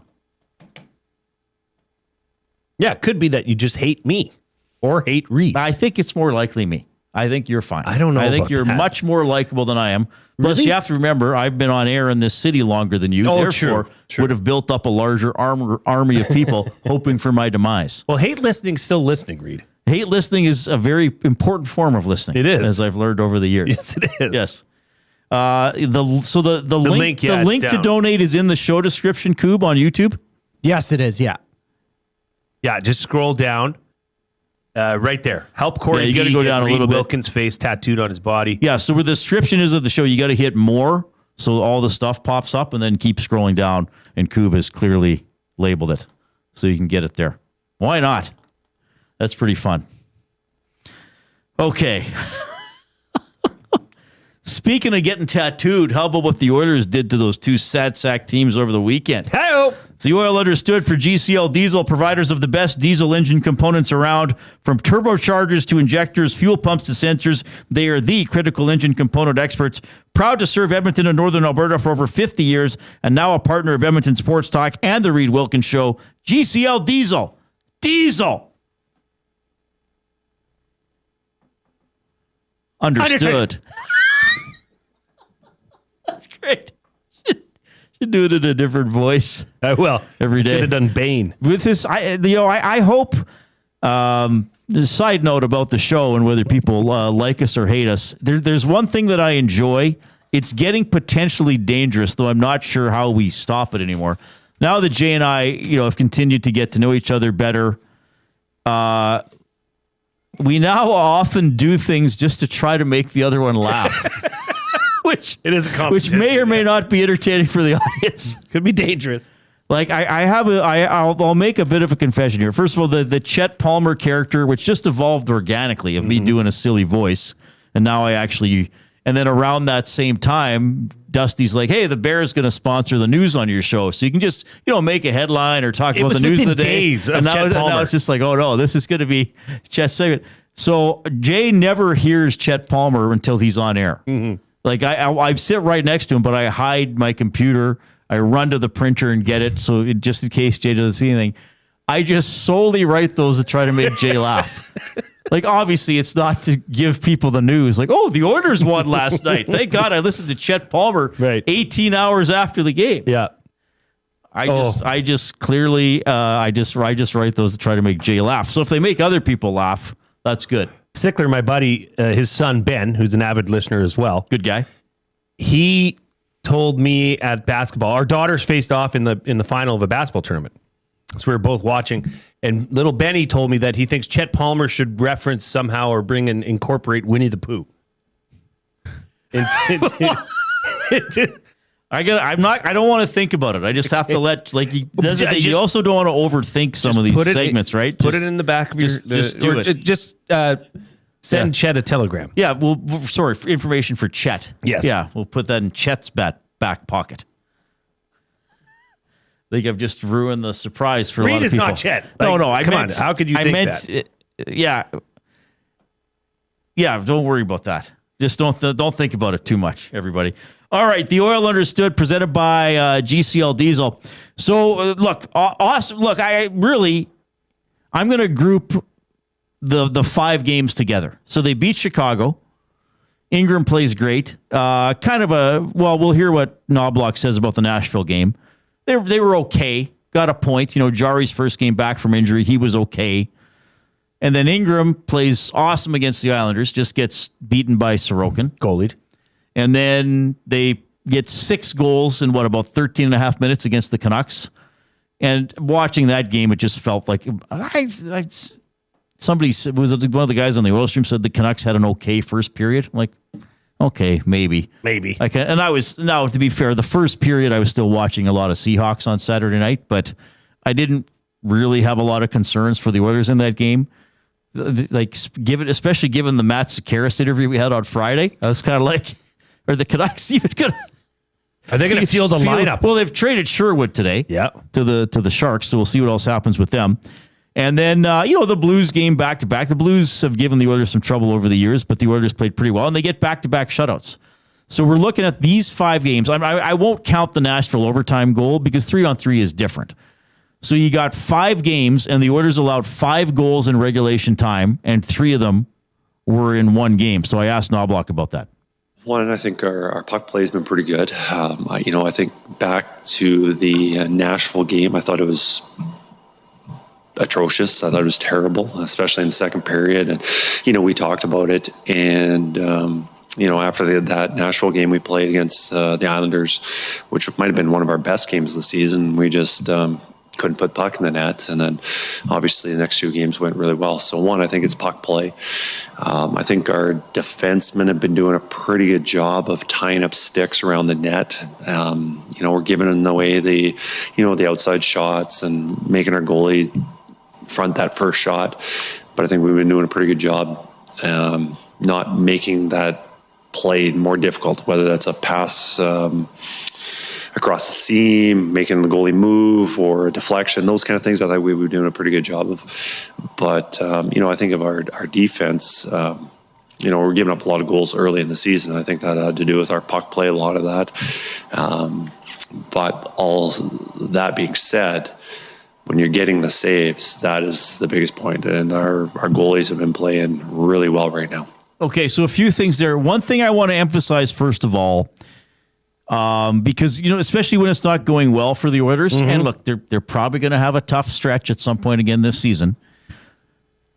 There are some people who will say, well, Knobloch's such a wimp. Oh, he never gets mad. Oh, he never criticizes the team. He's such a pushover. He just plays McDavid all the time. Like, listen to that clip. Yeah. We were terrible. We were atrocious. He just delivers it the same way. He doesn't do the John Tortorella and yell and cuss back at reporters. Like, he just kind of is like, well, we were terrible. We were atrocious. We're just going to get rid of a bit of a interesting things pop up in our chat sometimes. So he, remember, he does say things. He just tends to say them in a very measured tone. But what are you talking about there? The puck play, clearly, and he referenced earlier in the season, a lot of turnovers. And then he said, defensively defending the defensemen, tying up sticks. The other team's going to have the puck, but you don't want to give up anything clean. Get in the way. Yep. Be in the passing lane. Hit a guy's stick. Tip the puck away. Try to be somewhat of a nuisance. And then he obviously mentioned the goaltending. Kelvin Van Dasselaar in the chat says, would we have 0 goals against in either of these games with Skinner? I say no. Jarry and Ingram seem to be able to hold off the visiting team until we wake up. Look, what am I going to say here? Yeah, I don't want to make the whole season about, well, Skinner would have done this. Look, the goalies are playing well. Are they playing well than Skinner played this season? For the most part, yes. Well, Reid, they are. You have 2 starting caliber goaltenders. They're playing really well. And quite frankly, Skinner's last 5 or 6 games in Pittsburgh have been very good or excellent. So maybe it's just one of these things where a trade's going to work out for both goaltenders. Well, you mentioned that to Joaquin, and the first thing he says was, yeah, no doubt. Like, I could have called that. I would have placed money on that if Stuart Skinner was going to take off after this trade. It was just that phrase in sports gets thrown around. It's probably best for a change. This is what that means. It's just getting a fresh start somewhere. Right. And it's worked out for Stuart Skinner. I don't think you'd find one Oilers fan that would be pissed off that Stuart Skinner is doing well in Pittsburgh. Ingram's the real find for me here, though. Absolutely. And I mean, I know, and I mentioned this last week, 2 or 3 years ago, he tied for the league in shutouts with Bobrovsky, Lindgren, and Jarry. Had 6 shutouts. Isn't it funny that right after you say that, they go to back-to-back? True. I never even thought of that. So, I mean, he's been a good goalie, but we know he had off-ice issues. He had some struggles. He had some tragic things happen in his life. So he's really been strong. Like, he just looks completely relaxed in the net. He just is. He's moving well. He's getting in the way of the puck, and he just says he feels absolutely great. It feels good right now. I mean, right now my life's just hockey. There's a couple of days a week I don't even make it outside. I just walk through the pedway over here, and I sleep and play hockey right now, and it's an easy life. I miss my family, I miss my dogs, but right now it's just simple, and I think that's helping. Where is your family? In Bakersfield. It's still big. Yeah, I got 2 dogs down there, so somebody's got to look after them. So poor Sarah's down there by herself. All right, so the wife and the 2 dogs are in Bakersfield. Ingram's up here playing goal. Interesting, he said some days he doesn't even go outside, just goes from the hotel, uses the pedway, goes to the rink. So he's got a simple life right now, and he's making the most of it. Yeah, wonderful story that continues to grow and continues to progress right in front of our eyes. But you're right, Reid. I mean, the Jarry acquisition trade, that was more of a hockey trade or a hockey move, where this one was, I mean, it was kind of under the radar when it first happened. Oh, well, we'll see how it goes. Remember, because he was on waivers, yes, and then he wasn't claimed, and then the Oilers traded for him. Yeah.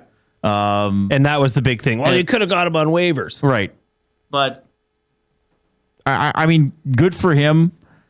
We'll see how it goes with Jarry. I mean, are they just going to keep alternating starts? Probably no reason not. Why at this point. You? I mean, if you want to keep both goalies going, that's fine. And especially up until the Olympic break, you're going to have time off there anyways. Why not just keep running it back the way you are? Yeah. And if somebody takes a clear-cut advantage, well, give them the reins for a few games. But if not, why not keep both goalies in tune, engaged? Well, as long as they're both healthy, and I mean, they're going to keep 3 goalies on the roster for the time being. As long as they're both healthy, you might as well see who has the edge going into the playoffs. I mean, like we get asked that all the way. Who's going to be the starter for that? I know we were having some fun speculating last week, but really Knobloch doesn't have to decide till the morning of the first playoff game. Exactly. So this gives them some time. I think there's some faith in both goaltenders. But I will say this, and again, I don't want to make this whole season about still crapping on Skinner after he's here, but there really haven't been, I mean, yes, they've lost games. Yes, there's been goals that have shifted momentum, but there hasn't really been a goal where the Oilers were out playing the other team and then only got out of a period tied. Or or yesterday it wasn't 3-2 after 1. It was still 3-0. You know, St. Louis never really had a spark. Vancouver never really got a spark. And I will say this about Ingram last night, because one of I know Skinner got criticized a lot of different ways. For me, I always thought there were some screenshots where I'm like, man, he's got to find it. He's got to play bigger. And Ingram, like there was one yesterday, you could see him looking around the guy and he caught it. Yeah. And I also noticed, I was talking about this with Matheson and Tom during the game last night. Like Ingram was right out past the top of his crease on some shots. And we know that it seems Skinner adjusted this year, staying a little deeper in his net. I noticed that once, Reid. And okay, I'm just going to say this. I don't have the same trained eye that you do to hockey. Not yet. And I don't think many listeners or colleagues here would. You've been doing this a long time, watching the game from your perch up at Rogers Place. Okay? But Connor Ingram, I've never seen, at least recognizably, a goaltender out that far when he stopped that Snuggerud point-blank shot. I mean, that to me was like, oh, whoa, what is this? Wait, are you playing the angles game? Are you taking away angles? I mean, that's attacking that play.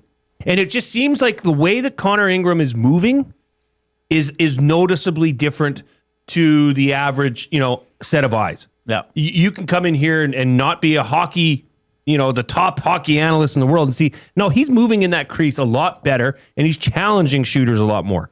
Well, and I think that a couple things with that.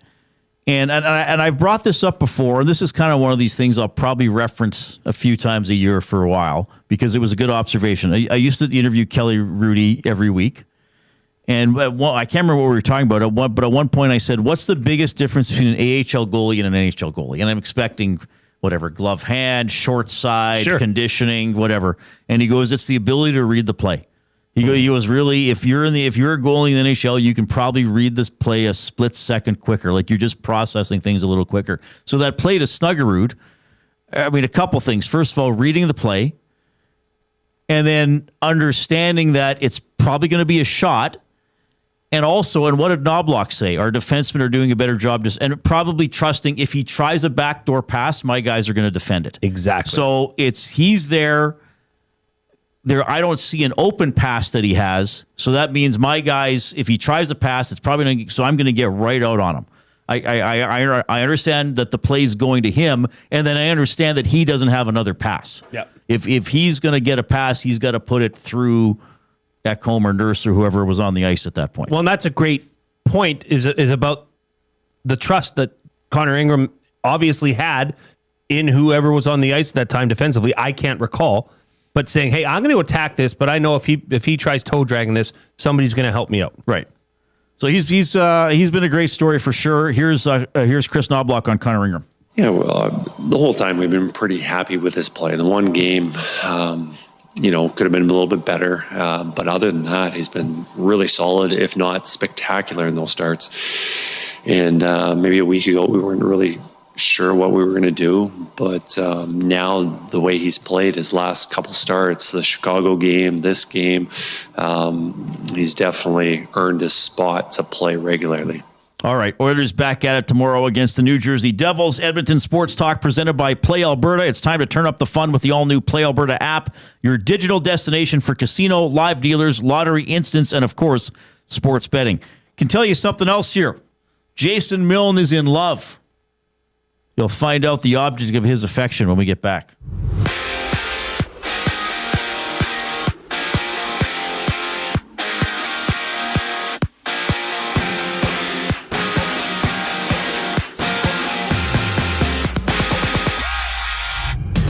Trio of games underway in the NHL. Matthew Tkachuk with his season debut for Florida against San Jose. They're notched at zeros midway through the opening frame. Elsewhere, the Caps trail the Avalanche 3-2 with Colorado on a 5-on-3 power play. 15 minutes left to go in the third period. In other news, Vancouver's Kiefer Sherwood has been dealt to San Jose in exchange for Cole Clayton and 2 second-round picks, one for this year, the other for next season. In Seattle, Zach Charbonnet of the Seahawks went down with a significant knee injury Saturday against the Niners. He's out for the remainder of the season. And down in Miami, ESPN's Adam Schefter has reported that Jeff Hafley is set to become the next head coach of the Dolphins after spending the past 2 seasons as a defensive coordinator of the Packers. On the court, there's 2 games in the NBA early in the third. A 59-68 deficit for the Jazz against the Spurs, while the Mavericks have a commanding 75-47 lead over the Knicks at halftime. This sports update is brought to you by Windsor Plywood Leduc, locally owned and operated, serving Leduc and surrounding areas since '93. They have doors, flooring, baseboards, and of course, they have plywood. Go see the knowledgeable staff today at Windsor Plywood Leduc. Fired up for Gemco Fireplaces next on the Reid Wilkins Show. I'm Zachary Kubish, and you're up to date. The Nielsen Show with Lieutenant Eric. Darren Dreger. You know, historically, when you think of the best complementary players, and at times Nuge has been a star in the National Hockey League. He has, and his numbers would back that up. But he's so comfortable in the role that he can and is expected and almost always plays. You know, there are nights where he's the star of the game. And then there are other nights where, all right, oh, geez, that was a quiet 2 points. The Nielsen Show with Lieutenant Eric. Weekday mornings 6 to 9. Only on Edmonton Sports Talk. Your clear choice for Edmonton sports. When you cater with Royal Pizza, you're getting the same great pizzas, pastas, and salads you love, just bigger and built for a crowd. Perfect for teams, offices, or parties, Royal Pizza's catering brings real value around $10 per person. Delicious, high quality, and easy. If you like their pastas, you'll love their catering pastas even more. Visit royalpizza.ca or contact your local store for exact pricing and details. So come on home, Royal Pizza, still making it great. At Firehouse Subs, our subs are freshly toasted, stacked high, and crafted to satisfy. Each sub is piled high with premium meats, melty cheese, and toasted to perfection. Firehouse Subs brings bold flavor to every bite, all served on a freshly toasted roll. But we're not just feeding Edmonton, we're fueling it. Dig into the brisket hat trick, piled with slow-smoked brisket and melty cheese. Or go to the Firehouse Subs fan favorite, the Hook and Ladder. Made to order with smoked turkey, honey ham, and Monterey Jack cheese on a perfectly toasted roll. With 15 Firehouse Sub locations across Edmonton and the greater area, it's easy to grab a hot and hearty sub close to home. Firehouse Subs. Hot, hearty, made to satisfy. When gambling, set a budget before you play. Stay informed and visit GameSenseAB.ca to learn how. Remember, if you gamble, use your game sense. Since 1952, William Huff has been the heartbeat of Edmonton's advertising world. From humble beginnings to a citywide powerhouse, we've been the go-to for signage from print to design and installation. Partnering with Edmonton's top sports franchises and major events, we've helped shape the city's global reputation. Our secret? Unmatched customer service, decades of experience, and a passion for excellence we call the William Huff Advantage. Visit us online at williamhuff.com.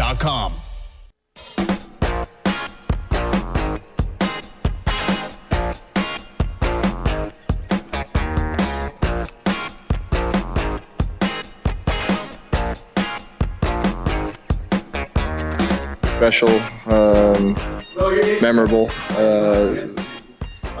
what the guys put together, and the way they made this night a special night for myself and my family and friends was incredible and something that I'll never forget. And then obviously the fans out there, they're always electric, but the chants and stuff, that doesn't go unnoticed. So just a lot of appreciation. The Nuge. Good guy. Big night. Like, how perfect was that shot like 5 minutes into the game? And that is, when you think of Nuge shooting a puck, it's with the one skate up, snapping a shot home in that style. Like, it couldn't have been scripted better. Or was it? Just kidding. I don't know what that means. People that say sports are scripted.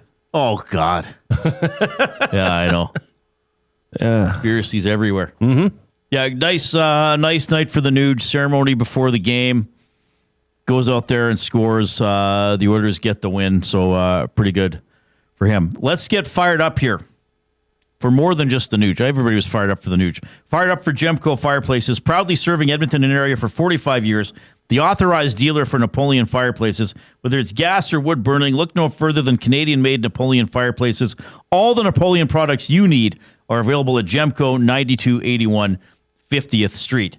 So a couple of weeks ago, maybe about a week and a half ago, we did a segment on the show, and Jason Milne took the reins for the segment and had one of the favorite lines that I have ever heard on a show that I've been working on. Oh, wow. The segment was focusing on some play of the play of Curtis Lazar. And I believe Jay said, look at Curtis Lazar doing the Lord's work on the fourth line. So a couple plays happened over the weekend, and Curtis Lazar got his first 2 assists of the season. And I texted Jay, and I said, actually, this was still Saturday. I said, do you want to talk about Lazar on Monday's show? And I got a very enthusiastic reply. So we have here, now if you're on YouTube, you'll see video of it. Of course, if you're not on YouTube, we'll describe the play, or if you watch the games, you'll probably remember it. Roslovic's goal against Vancouver made it 1-0, so the eventual game-winning goal. Lazar, quick dish to Roslovic, who takes it in down the left side. Lazar drives the net. Goaltender interference. The goal stood, Jay. Well, you know why it stood? It's because he pumped his legs, Reid. This is what I'm talking about. This is not skill. I'm sorry. This is not skill. This is determination and effort and simplicity. Dish the puck to a winger, drive the net. That's stuff you learn in Timbits hockey, right? Go to the net. Good things happen there. Because he drives his legs, the defense is already in a bad position. They have to check him, and he gets pushed into the goalie a bit, causes a disruption, and old Roscoe puts it away. I mean, this is just, it was a great play by Roslovic to go to his backhand and be able to, and know the goalie was that's a goal scorer's goal. Yeah. But it's set up by a simplistic, effort-fueled drive to the net by Curtis Lazar. And look,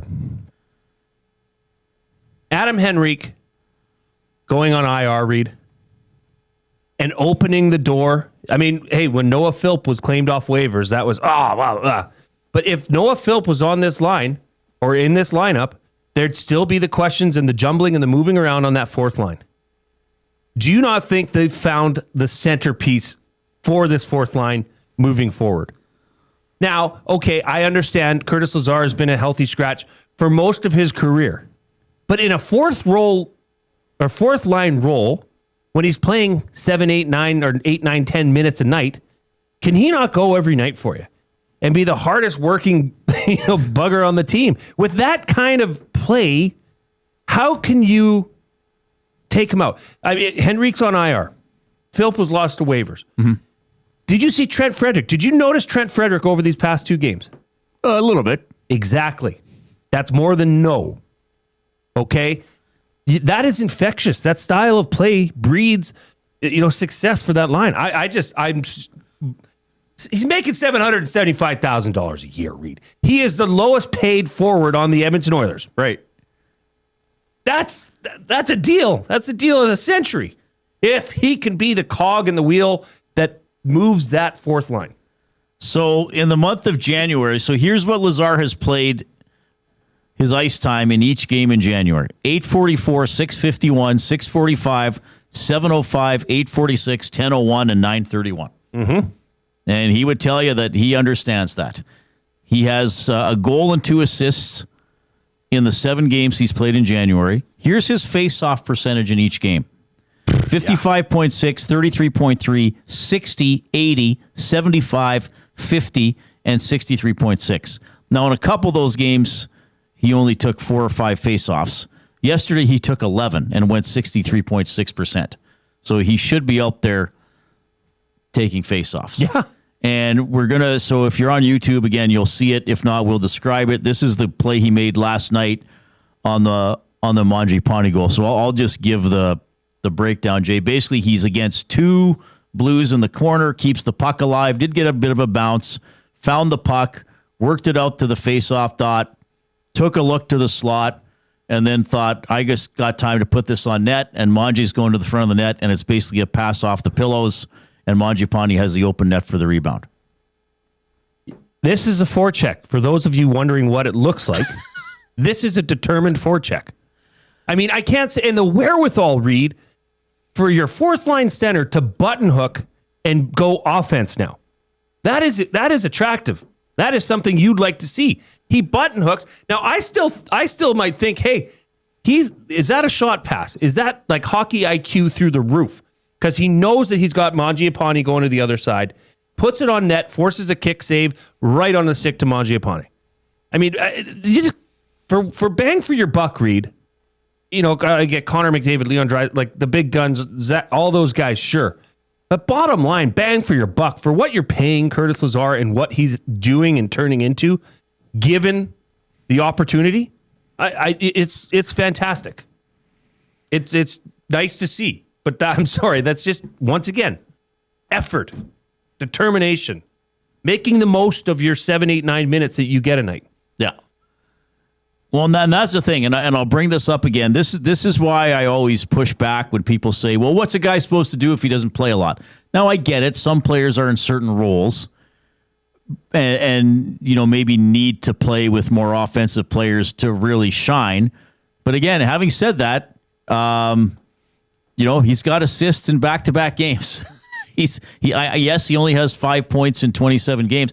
But, I mean, look, that's a 15, 16-point pace if he plays all 81 games, which isn't horrible for someone in that role. But I like the straight line mentality. Mm-hmm. I like the hardworking mentality. I mean, again, this one against the Blues, 2 guys back there like hacking at the puck, trying to keep it alive, goes up in the air, gets it, takes it to a more important. And then now, and I said this when I was on with Tom last night, for the better lines on this team, if that's McDavid, Nugent-Hopkins, I know they weren't together last night because Draisaitl's away, but you know, if McDavid gets the puck out of the corner and loops into the face-off dot like that, okay, for that line, that's going to start a sequence of 24 passes before they shoot. Because he's going to go back to Ekholm, who's going to swing over to Bouchard, who's going to go down low and drop it to McDavid, coming around again, who's going to pass it to Nuge, who's going to go down low to Hyman, who's going to drop it to McDavid, who's now circled. You know what I mean? Good point. But Curtis Lazar knows he's not that. Like, and I do think there have been times in the past a player has come to the Oilers and thought, well, I guess I got to do a little bit of that. Maybe I can't do it like Connor and Leon do it, but I guess I got to do a little bit about it because that's how we play. Mm-hmm. But Lazar understands. It's like no. Puck's on net, baby. They can play. That's how they play. Yes, we are the Edmonton Oilers, but that's how those 2 guys and the guys on their lines can play. I don't play that way. No. And if I try to play that way, I won't even be getting 8 or 9 minutes. I'll be getting a nice permanent seat in the press box. Yeah, perhaps. Get used to popcorn. Yeah. But Reid, that alone has been a bit of a struggle in Edmonton, is when you're playing with these guys that make unimaginable passes look easy, you think, well, I'm expected to do... No. Stay in your lane. Stay in your lane just like this. And we got to say, credit to Mangiapane for coming off of his check. Good for him to get and moving to where he should be. I mean, it's nice to see, Reid. And I mean, if this can stick together like this and keep growing and building, the Oilers now have defined, I mean, obviously when Draisaitl's back, they have defined lines. Like, nobody at Edmonton is disappointed in that third line right now. They are doing wonderful things. But if you can get that fourth line buzzing and creating and noticeable, then you've got a semblance of a playoff hockey team. Yeah, it's good to see. And when if you were watching or you saw it, like Lazar, huge grin on his face. Yesterday when I was leaving the Knobloch availability, so you kind of got to merge back into a hallway and then go through the Zamboni area. Then I go to the media room and get my stuff and go. So right next to the hallway where you merge into sort of the circular hallway that goes around the building, there are a couple of the rooms there where Oilers friends and family will hang out. So sometimes you might see a player or 2 mingling, you know, with a parent or a wife or a sibling or a friend that's at the game after the game. So I was coming out of that and I almost collided with Lazar, and they sort of like, oh, hey, man. And he's just got this huge grin on his face. That same grin. And was it Gazdic or somebody we talked about that? Like, if you're a depth guy, you know, like the backup goalie, the depth. I'm not saying that the high-end guys can go to the rink and be jerks or be surly. But when you played Bears football, you were one of the best players on the team. Did you want your backup safety being a miserable little guy? No. Like, he better be the happiest guy. He better be thrilled just for the honor of backing up Jason Milne and getting his 2 reps a week at practice. Yeah, right. No, the morale, right? Like, that's a guy. Reid, and it's funny. You've said it. I know Tom said it. Well, of course we're biased towards Curtis Lazar. He played, like local guy, does well, comes back. But it's beyond that now. This is not you like the guy. We're pity liking him. No, yeah, look, he made one good play. Yeah. No, this is now noticeable. This is now where, this is now the 4th line. And if that is a check mark that you can put right through a box, that is a huge, huge help to the longevity of this team moving forward. They may be going with 11 forwards and 7 defensemen tomorrow because Kasperi Kapanen injured during last night's game. Here's Knobloch. Yeah, we don't know how long it is. It's certainly not as bad as when he hurt before, and I'm not sure if it's the same or whatever, but he seems like he's in good spirits. The medical staff, what I've heard, they haven't done full testing, but I think he'll be returning, not immediately, but it's not going to be a long-term thing. Okay, well, hopefully not. Hopefully not, because, talk about a player that's been buzzing. And the way he just fell yesterday and slid into the board. So hopefully Kapanen's okay. Probably not tomorrow. They don't really have any room to do anything roster-wise, so probably just Regula comes in tomorrow. And then obviously Draisaitl still in the roster, away from the team. We don't know for sure. Well, I think they said later in the week he would be back. Maybe he's back for Saturday's game from the family situation in Germany. One other player I just wanted to ask you about. I wanted to get your thoughts. Jake Wallman. I think he's been playing fantastic. Yeah, pretty good, I think. I mean, got Draisaitl's spot on the power play. And you know what? Doesn't look terrible. It does not look terrible. There was that one-timer yesterday, nitpicking here. I thought, wow, that's probably a goal if Leon shooting. Right. I think Wallman was also like, wow, Connor passes it that hard? Well, because that's the thing. Sometimes the passes to Draisaitl are almost like shots. Yes. And he still one-times them. Speaking of a shot pass, Ekholm to Hyman. Great play. It's just beautiful. I mean, when their team, when the local boys are winning 6-0 and 5-0, you're going to have a lot of good things to say about their offensive, structured play, all that. But yeah, the Curtis Lazar loving continues, Reid. Well, I'm glad you're enjoying being a lover. Well, you know me. You know what I like in an athlete. Yes, absolutely. Right. I'm not necessarily. He's got a motor. That's what you always say. Just give me that energy. Give me the effort, day in, day out, and you will be in Jay Milne's good graces forever. Yeah. Well, and he's got to kill penalties. Yeah. Like, he's not getting glamorous minutes necessarily. But I just love that he knows his role and wants to live in it. And he's not saying, well, if I keep this up, maybe I'll be moved up to the second line. No, sir. That's not your role. And he knows that. And it's beautiful to see. We are in the Canadian Brewhouse studio. The Canadian Brewhouse is showing you love. Download our app and earn double points on Tuesdays and Thursdays, triple on Sundays, plus weekly challenges, all on the Canadian Brewhouse reward app. The Canadian Brewhouse, our house is your house. Of course, you can continue texting us at 780-218-9999. That is the River Cree Resort and Casino inbox. You can email reid@edmontonsportstalk.com, jay@edmontonsportstalk.com, and a lot of people posting in the nasty chat. That's the chat stream going on YouTube. If you have not given us the thumbs up, you might as well do so. You might be thumb number 100. We're at 97. So if you haven't given us a thumb, get in there and do it right now, and then we'll be in gravy territory for the final hour of the show. We're going to talk a little bit about the National Football League. Jed Roberts, Double E alum. We love talking Oilers and football with him. Words of the day for EPL coming up as well. Here comes the Coop.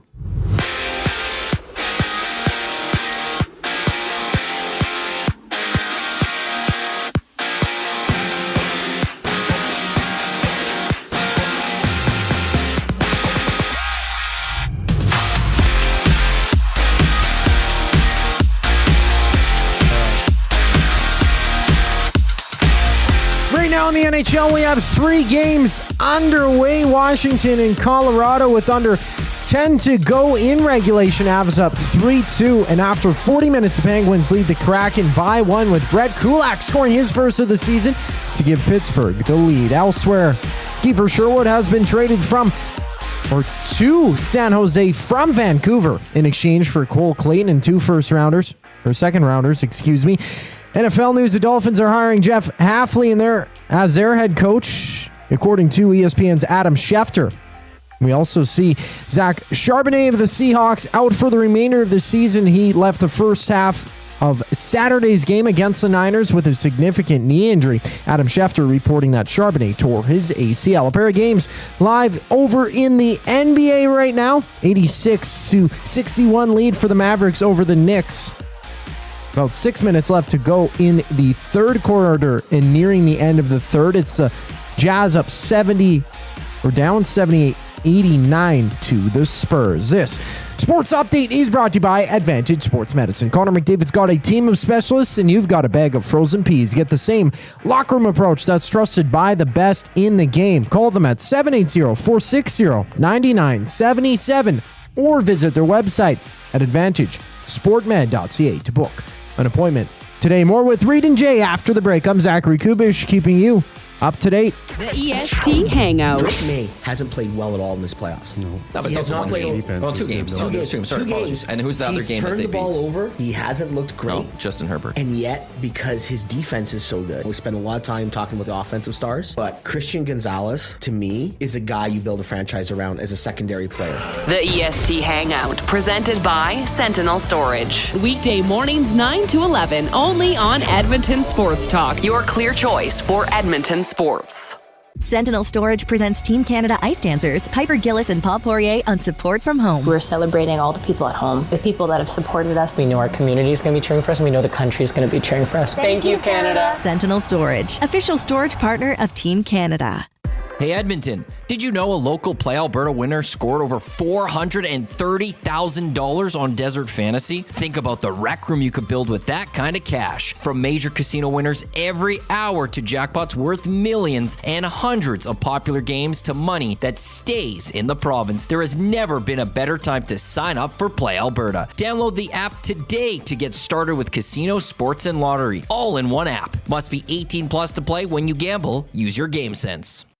EST Afternoons. Brendan D from The Score. Bills fire coach Sean McDermott. In your eyes, did they have to make this move after another disappointing playoff run? I get the definition of insanity, right? Doing the same thing over and over again, expecting different results. I think they fired the wrong guy. They gave Brandon Beane a promotion. The guy that has drafted 2 Pro Bowlers over his last 56 draft picks. EST Afternoons, weekday afternoons 1 to 3, only on Edmonton Sports Talk. Your clear choice for Edmonton sports. UFC 324 is live Saturday, January 24th at the Canadian Brewhouse. With TVs at every turn, ice-cold drinks, and non-stop action, you won't miss a second of the fight. UFC 324, live at the Canadian Brewhouse. Our house is your house. The Oil Stream. Have the Oilers solved their goaltending issues? I think so, man. I think Ingram's been the best of the 4 guys we've seen with the Oilers. If you ask me right now who's starting game 1 of the Stanley Cup playoffs in round 1, it's Connor Ingram. For me, I would agree. I would think it is Connor Ingram, but what do you think the team would do? They traded for Tristan Jarry to come in and be the guy. Oil Stream, presented by Boston Pizza. Monday, Wednesday, and Friday afternoons at noon, only on Edmonton Sports Talk. Your clear choice for Edmonton sports.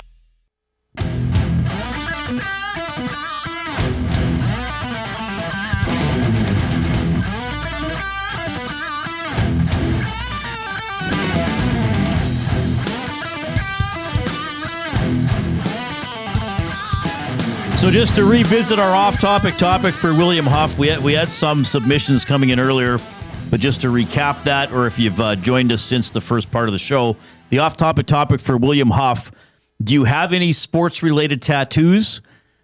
And then the other question is, if you had to get the face of an athlete tattooed on your body, who would you pick?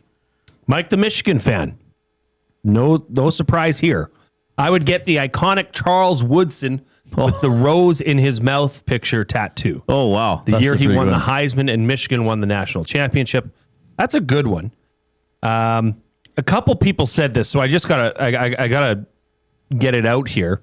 When Cory B was on, he said that getting a tattoo was like an addictive, dull pain. And there's been a few people chime in, like Grumpy Cat, like being an Oiler fan, an addictive, dull pain. Oh, jeez. That's pretty good. So we'll see. People have been donating. Oh, really? How's it going? Since we had, it's at 500, $495. Nice. Yeah. Keep going, baby. Keep helping out. And again, Corey's going to have a charitable element of this. So whatever he raises, some of it will pay for that tattoo, and then he'll work with EST to make a donation to somebody too. And another one, Bones agrees with you. Points are fine, but Lazar has contributed well on the PK. Yeah, which has been big. Well, and you look at that first period. Now I know the Oilers didn't score on a power play on a two-man advantage, but the Oilers got a power play goal. The Blues had a couple of early power plays, did not score. Yeah. So Lazar's part of that. So hey, how all about these things are adding up to the wins? How about the starting goaltender for Team Canada? Hey, Jordan Binnington. Wow. Jordan Binnington. Woo, setting the world on fire last night. Having a tough season. Yeehaw. What is his save percentage for the season now after last night's game? I didn't look at the updated stat. He is at .869. Reed, there is but no it's a totally way, different team. And one of the Team Canada defensemen is on that team. Now, Colton Parayko, I think, he can flip the switch when he's playing with a team like he's going to have a Team Canada. Right. But Jordan Binnington, I don't know if goaltenders can just do that. Where I think you need to be, as a goalie, in the zone. You know what I mean? So it's kind of a streaky position. Coob, we've got another friend in the nasty chat. Yeah. That's what Big Uke said. He says, well, you've made it when you've got spammers. Well, somebody keeps spamming. And I don't know what it is with the NCAA and the championship That's usually what games. it is. Yeah, it's usually what it is. Like, we should know that the spammers are coming up. Hey, by the way, we've soared past 100 thumbs on YouTube, so let's see how high we can go. If you haven't already given a thumbs up, then give one. And if you have given one, click the share button, send the show link to somebody else, tell them about Jed Roberts coming up, words of the day coming up, because we're going to have a fun final hour. And, of course, right now, we're going to have buying or selling, which should be interesting. For Damon Bunting, a consistent top-producing realtor in the greater Edmonton area for over 18 years, he and his team would love to help you find the right home or make the move from your current home. Community-driven, he understands what it takes to make a difference in our city. Check him out, DamonBunting.com, or the Instagram handle of Damon Bunting Real Estate. Do you want to start with some of the interception, non-interception, or do you want to talk about? Well, okay, let's roll the clip because I know you grabbed it. This was in the Buffalo game. And I know... So this is the controversial play if you can't see YouTube. Long shot by Allen down the field. The receiver and the DB basically roll over top of each other, and it's ruled an interception for Denver. Yeah. Now, this one here, okay, ultimately, Reed, I'm not too concerned with the outcome. I think it was a bang-bang play. Cooks fell to the ground, and boom, the ball pops up and it put into a precarious position, and comes the Denver defender to take the ball away. I just didn't understand why this wasn't given more attention at the time. In the matter of, well, yeah, every turnover is reviewed. This was reviewed and upheld very fast. And right there, you have a person that secured a ball. Now the question is, was it secured or not? Okay. But their body touches the ground. That play's over. How you can just immediately say, A, that this is an interception, and B, that this is over reviewed and the ruling on the play stands, like that was what was concerning to me. And not to mention, this was a poorly officiated game. This game in particular was a poorly officiated game. There was a clear pass interference in this same game on this same receiver, Brandon Cooks, where his arm was pulled and nothing, no call. Probably the same set of referees at that, the back judges. So I just, you know what? I could bitch and moan about the lack of consistency in refereeing, that's just a tired drum to beat because it's terrible. You go to last night's game with the Rams, and Devontae Adams has a catch, goes down, his knee or elbow, I forget which one, touches the ground.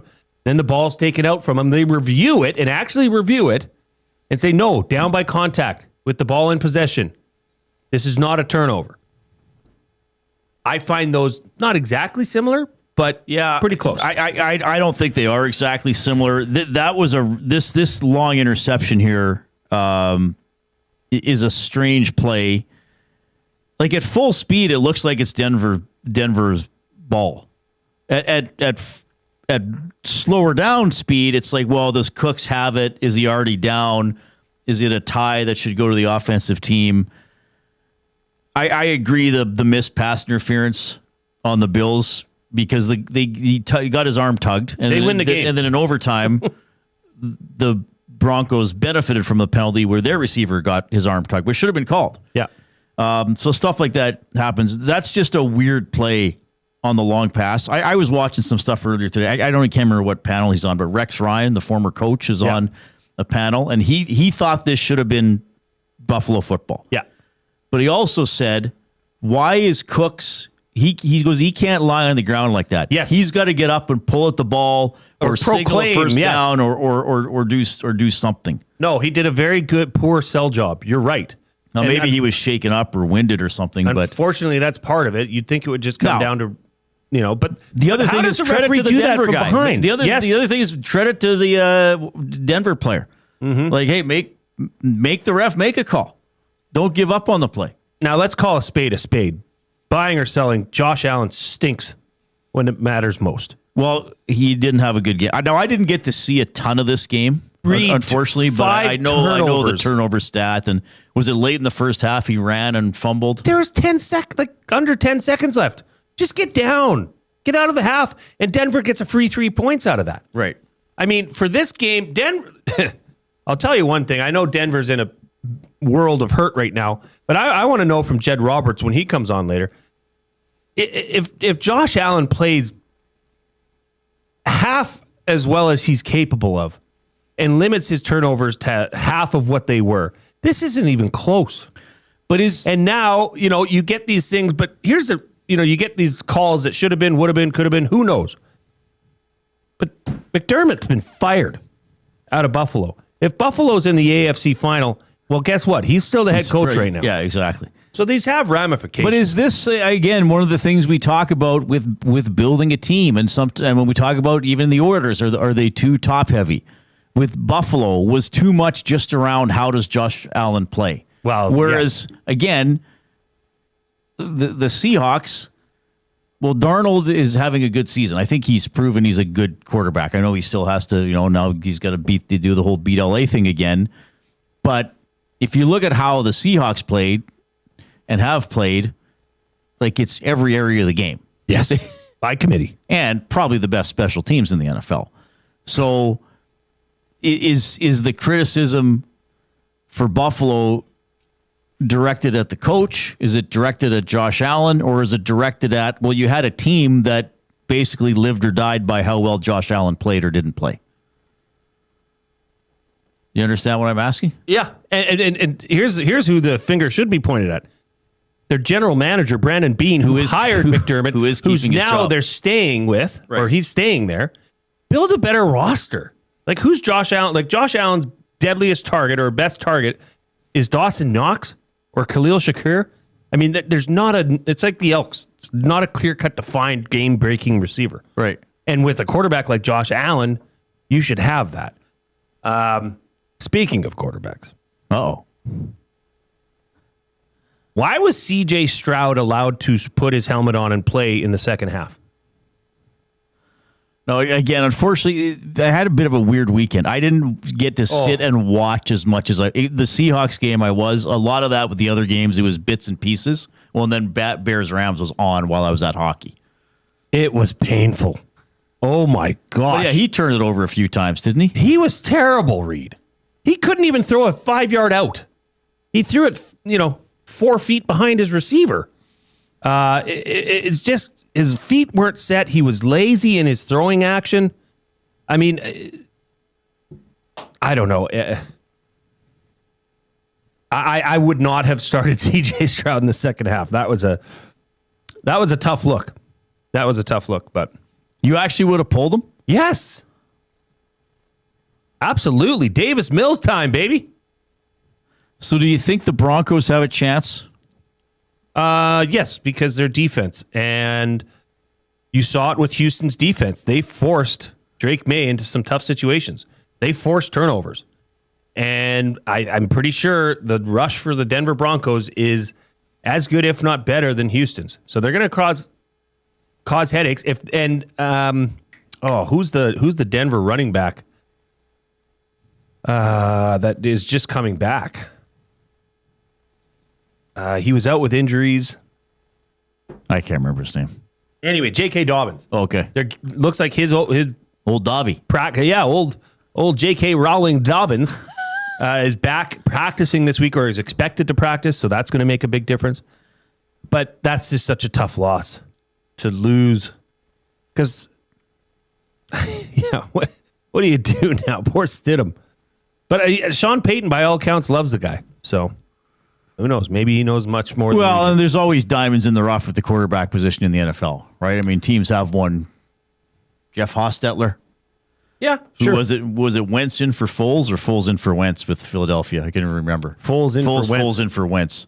So it does, Brady in for Bledsoe, though that was most of the season that year. Because Bledsoe got hurt early in the season. But still, a lot of people were like, well, New England's done. Yes. Who's this Brady guy drafted 199th overall? Why doesn't he go play for the Expos? Exactly. Yeah. It makes for a great storyline. Well, and I'm really looking forward to Seahawks Rams again. And just as a fan of football, I think these are great teams. And as a Seahawks fan, I say, okay, you had to win the division in the regular season, and now you got to win the division again in the playoffs to get to the Super Bowl. I'm like, bring it on. If it would have been Bears, fine. I think the Rams are a great team, but I do see. Ever since you said that about the Rams, I watched them with a little bit more of a critical eye.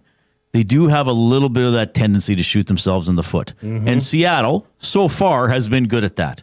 Like, even that game against the Niners, the Niners took a defensive holding penalty when they stopped them on third down. Like, you can't do that, right? You can't give them and even that, like, when you have the quarterback 24 yards behind the line of scrimmage on 4th and 4, you should not give up a chuck to the back of the end zone, whether there's a alleged push off or not. I looked at that with a keen eye because how Kmet was so open on such a late throw, such a ball, like, that shouldn't happen. Right. But they were just, I think the DB just lost track of it. And think of the timing.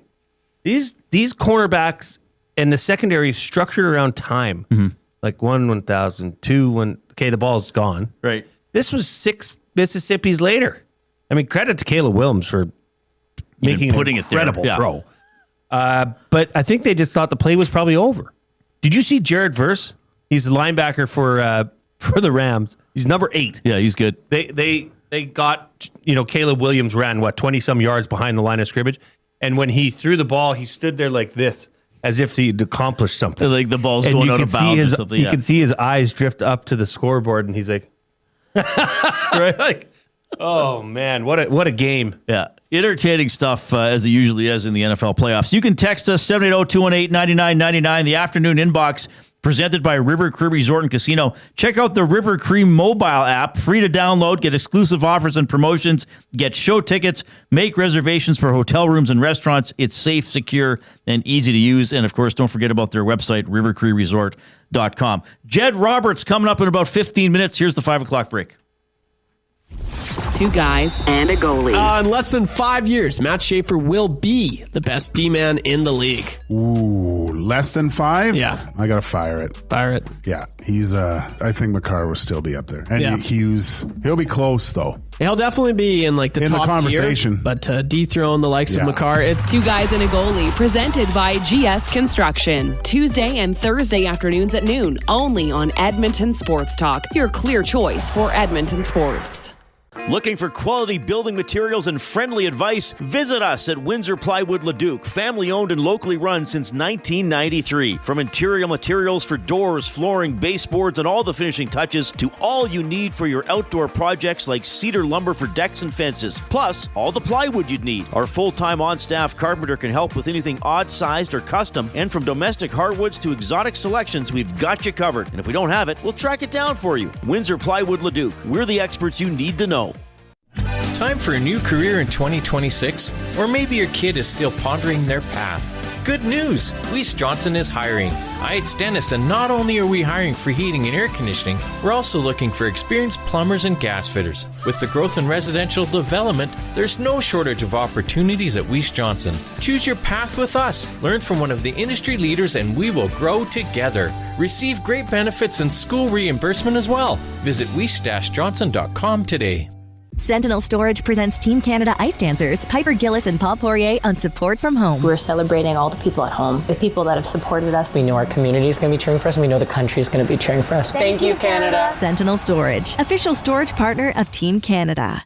Running your own small business takes courage, and as it grows, so does your team. That's why Alberta Blue Cross offers health, dental, life, disability, and wellness benefits designed for small businesses. Because we know a healthy team means a thriving business. Join over 5,000 Alberta businesses who have chosen us to help their business grow and succeed. Alberta Blue Cross takes care of you and your employees, so you can take care of your business. Visit ab.bluecross.ca to find a plan that's right for you. At Mind360, we invite you to embark on your mental health journey in a safe and comfortable space. Conveniently located in St. Albert, Mind360 has a diverse team of experienced clinicians that offer a broad range of tailored services for children, adults, and families. Furthermore, we are very proud to serve our military, veterans, and first responders. If you're looking for counseling, treatment, or assessment, understand that you are not alone. Contact Mind360 at mind360.ca to book an appointment today.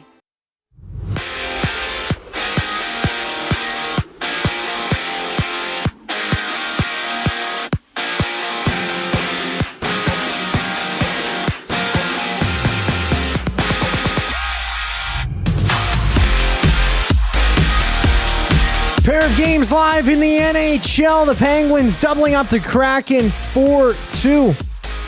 Seattle going on a 5-on-4 power play with about 14 minutes left in regulation. And the Sharks have a 2-0 lead over the Panthers. And Matthew Tkachuk's season debut for Florida, Vincent Desharnais, on the board with his first of the season. 16 minutes left in the second for that game. In other news, Vancouver's Kiefer Sherwood has been dealt to the Sharks in exchange for Cole Clayton and 2 second-round picks, one for this year and the other for next season. And from Seattle, Zach Charbonnet of the Seahawks went down with a significant knee injury on Saturday against the Niners. He's out for the remainder of the season. And down in Miami, ESPN's Adam Schefter has reported that Jeff Hafley is set to become the next head coach of the Dolphins after spending the past 2 seasons as a defensive coordinator for the Packers. To the NBA, it's the Spurs up 109-88 over the Jazz. 7:20 left to go in the fourth. And just entering the fourth quarter, it's the Mavericks with a 94-71 lead over the Knicks. I'm Zachary Kubish. That was your Sports Update. Hour 3, the Reid Wilkins Show starts right now.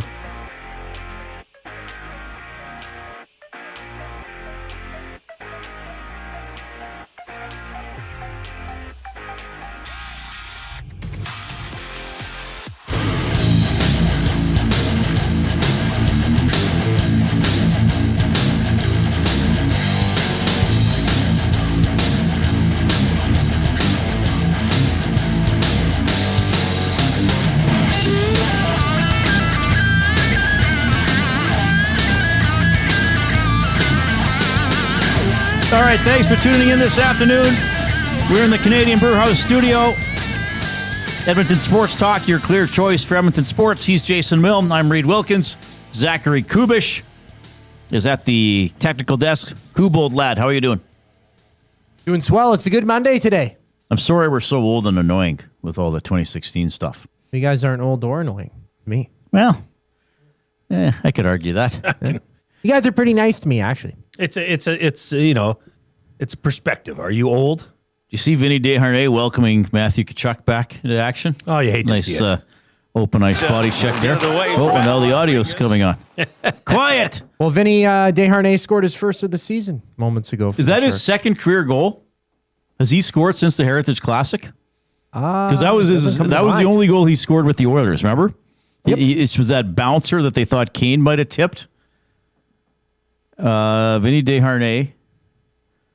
That would be his second career goal today then. Wow. Do you remember the one in the Heritage Classic?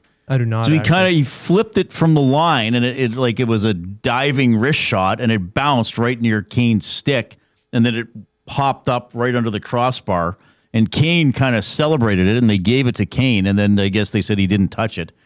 So then Desharnais said, "Well, I can say I went bar down in the Heritage Classic." He was a beloved Oiler.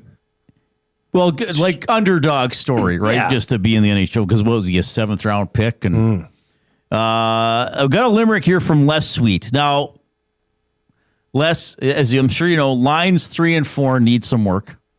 I'm sure you know they're a little too lengthy, but this is a funny limerick/poem. There was once a sports news guy named Chet whose brother-in-law has gambled himself into debt. Def Leppard has a song called Rocket. Jay Milne, is that the Lord's work going on in your pocket? Or the Jays play of the day bet? He actually that's a poem. He rhymed all 5 lines. Wow. That's a poem. Well done. That's a poem with all what do you call a poem where every single line rhymes? That's going to be something. Coop, can you AI that? Give that a Google there in 2016.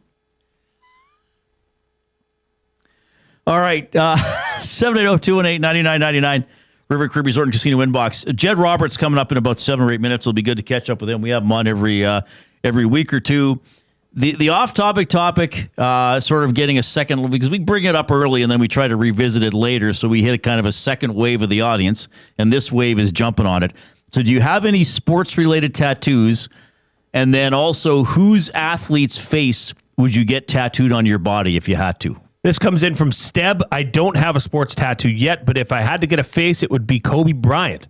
That guy was such a great role model for working hard, for being a girl dad, and for promoting women's sports and showing that greatness comes from work ethic. That comes in from Steb. Very well said. Vincenzo said, I would get a tattoo of Crosby scoring the golden goal. Oh, that's a good idea. That's a good one. Somebody must have that somewhere. Oh, yeah. Holy smokes. Daryl in Port Moody sent a photo in. Uh-oh. He says this is a tattoo he got for his son's 6th birthday. That's along the side of his body. So it's a Batman, an Oiler, and what is the other one? Is Stormtrooper? That's pretty detailed. Wow. Good work, bruh. Yeah. How'd it go, bruh? Way to go, bruh. Who's your artist, bruh? Dudley says, I would get a Mike Ricci tattoo in this exact photo. You know, it's the Mike Ricci, no teeth and long hair. Yeah. And just looking like Mike Ricci. Right, yeah, okay. That's a good one. So, and Norman Akombai, noted Houston Texans fan, says Texans defense, well, he says, should have been pulled after the first. You might not be wrong. Texans defense is legit. Offense is meow. Oh, I gotta get it. Meow, meow, meow, meow. And he adds, Stroud is sitting at the campfire.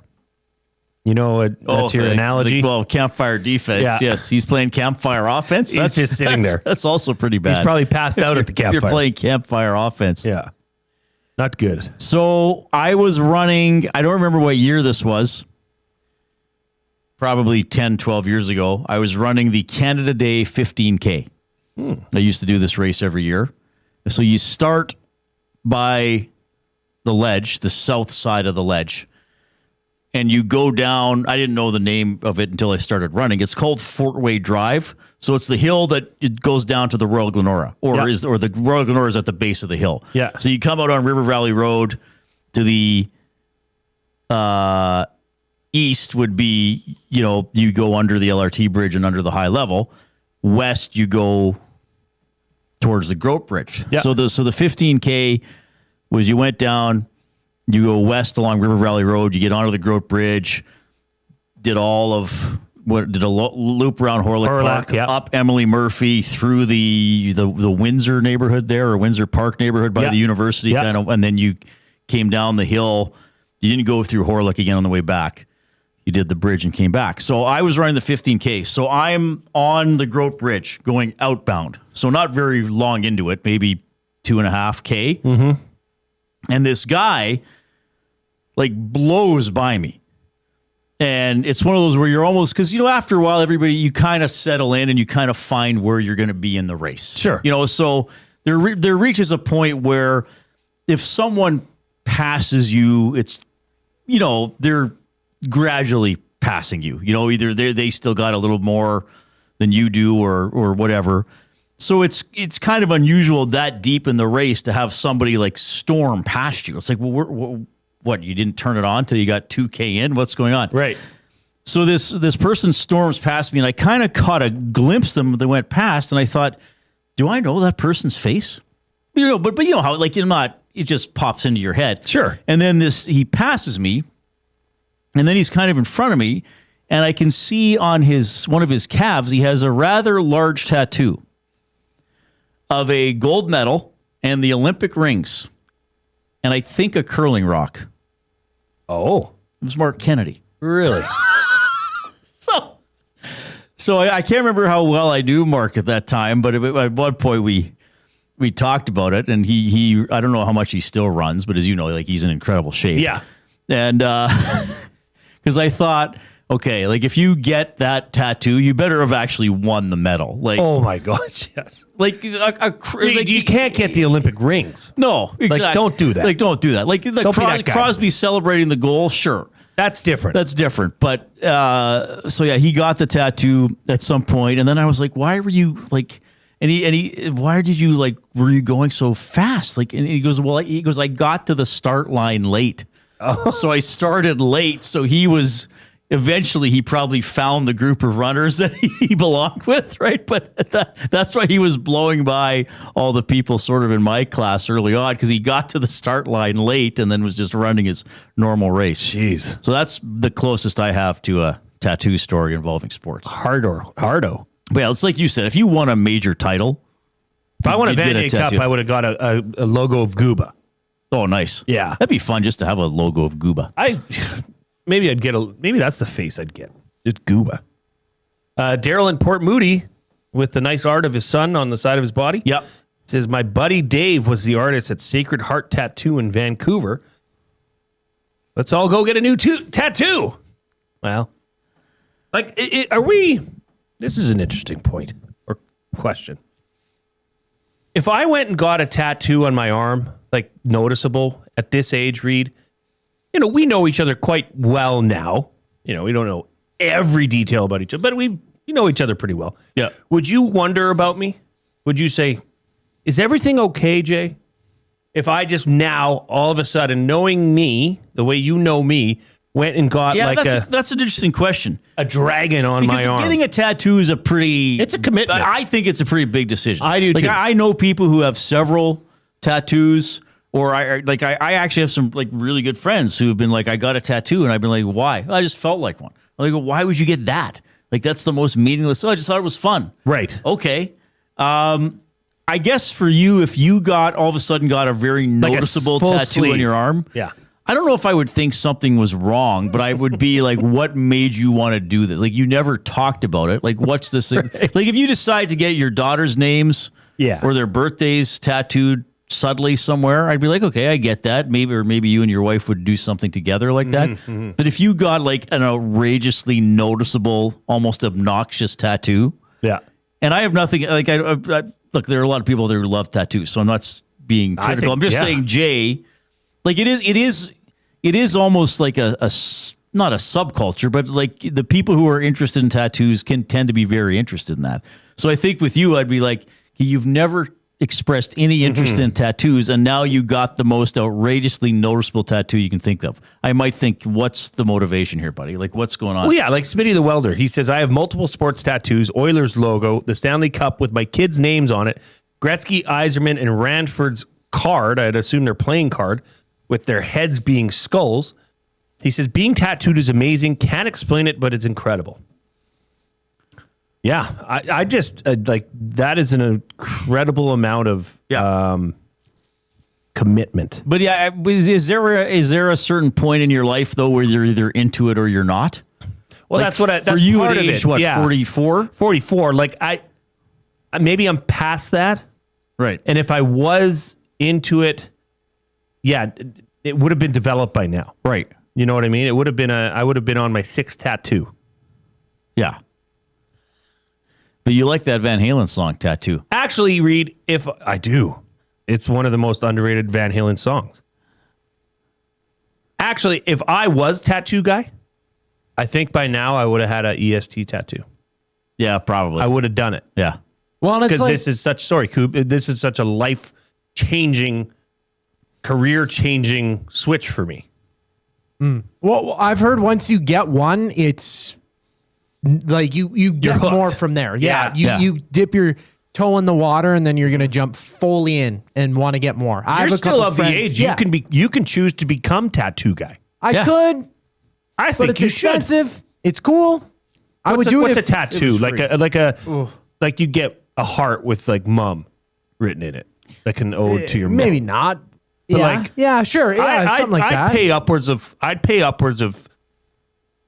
Personally, I would put up $300 for you to get a tattoo, just for me. If you were tattooed, if it was, I'm not gonna get Reid's face on my. Nobody's saying that. Self though. Okay.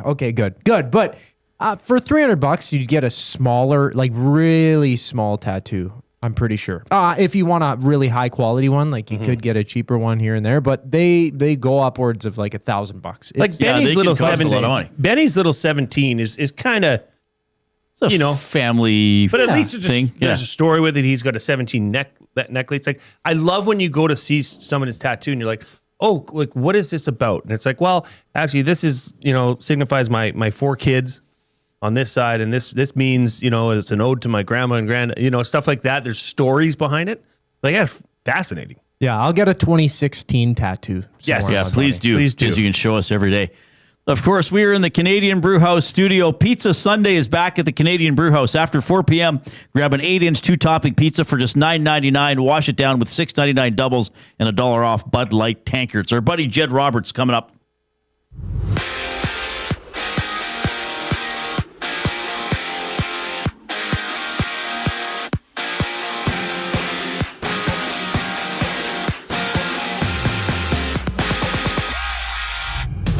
Two games live in the NHL. The Sharks up 3-0 over the Panthers. Under 10 to go in the middle frame.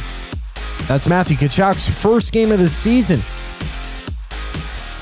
While out in Seattle, the Penguins are up 4-3 over the Kraken. About 6 to go left in regulation. Elsewhere, Kiefer Sherwood has been traded to San Jose from Vancouver in exchange for Cole Clayton and 2 second-rounders. To the NFL, the Dolphins have hired or have agreed to a contract with Jeff Hafley, according to Ian Rappaport from NFL Network. A 5-year deal for the former Packers defensive coordinator. He spent the past 2 years in Green Bay filling out that position. And no Zach Charbonnet for the Seahawks for the rest of the season. He left Saturday's game against the Niners with a significant knee injury. Adam Schefter reporting that Charbonnet tore his ACL. And over in the NBA, there's a few games underway, including the Pacers down 24-22 to the 76ers nearing the end of the first quarter. And under 5 to go in regulation, a 104-87 lead over the Knicks for the Mavericks. Jed Roberts checks in on the other side of the break. I'm Zachary Kubish, and you're up to date. Did you know a local Play Alberta winner scored over $430,000 on Desert Fantasy? Think about the rec room you could build with that kind of cash. From major casino winners every hour to jackpots worth millions and hundreds of popular games to money that stays in the province, there has never been a better time to sign up for Play Alberta. Download the app today to get started with casino, sports, and lottery, all in one app. Must be 18 plus to play. When you gamble, use your game sense. December's festive featured wing flavors are here at the Canadian Brewhouse. It's festive cranberry versus Korean bulgogi in the ultimate flavor showdown. Try them anytime or just 67 cents every Wing Wednesday for a limited time. The Canadian Brewhouse. Our house is your house. Sentinel Storage presents Team Canada Ice Dancers, Piper Gillis and Paul Poirier on Support from Home. We're celebrating all the people at home, the people that have supported us. We know our community is going to be cheering for us, and we know the country is going to be cheering for us. Thank you, Canada. Sentinel Storage, official storage partner of Team Canada. Looking for quality building materials and friendly advice? Visit us at Windsor Plywood Leduc, family owned and locally run since 1993. From interior materials for doors, flooring, baseboards, and all the finishing touches to all you need for your outdoor projects like cedar lumber for decks and fences, plus all the plywood you'd need. Our full-time on-staff carpenter can help with anything odd-sized or custom, and from domestic hardwoods to exotic selections, we've got you covered. And if we don't have it, we'll track it down for you. Windsor Plywood Leduc. We're the experts you need to know.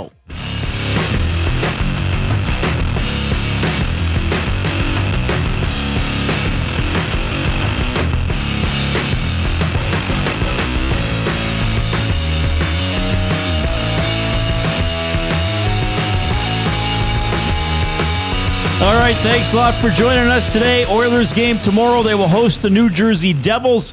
Game 2 of the Oilers' 8-game homestand.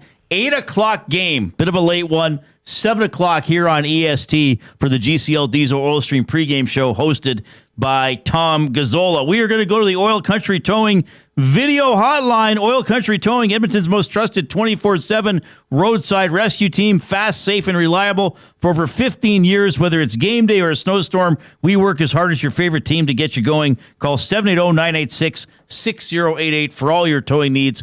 One of our favorite teammates, a regular here on the Reid Wilkins Show, it is Double E alum Jed Roberts checking in. Jed, old friend, how are you doing, buddy? I'm doing good. How about yourself? We're doing very well. It's good to catch up with you. A lot to talk. Did you hear any of our tattoo discussion? Yeah, I did. I got a bit of a kick out of it. We got tattoos after the 1993 Grey Cup, and back then people weren't really getting tattoos, so it was a bit of a, I don't know, there used to be a stigma about tattoos, the only people who get tattoos are criminals and, miscreants and people who live on the edge. So after we won the Grey Cup, a group of us, me, Larry Rock, who was my roommate on the road, and Mike McLean and Glenn Harper all got tattoos of the Grey Cup. And we were all kind of sissy, so we all got them down by our ankles and stuff where nobody could see them.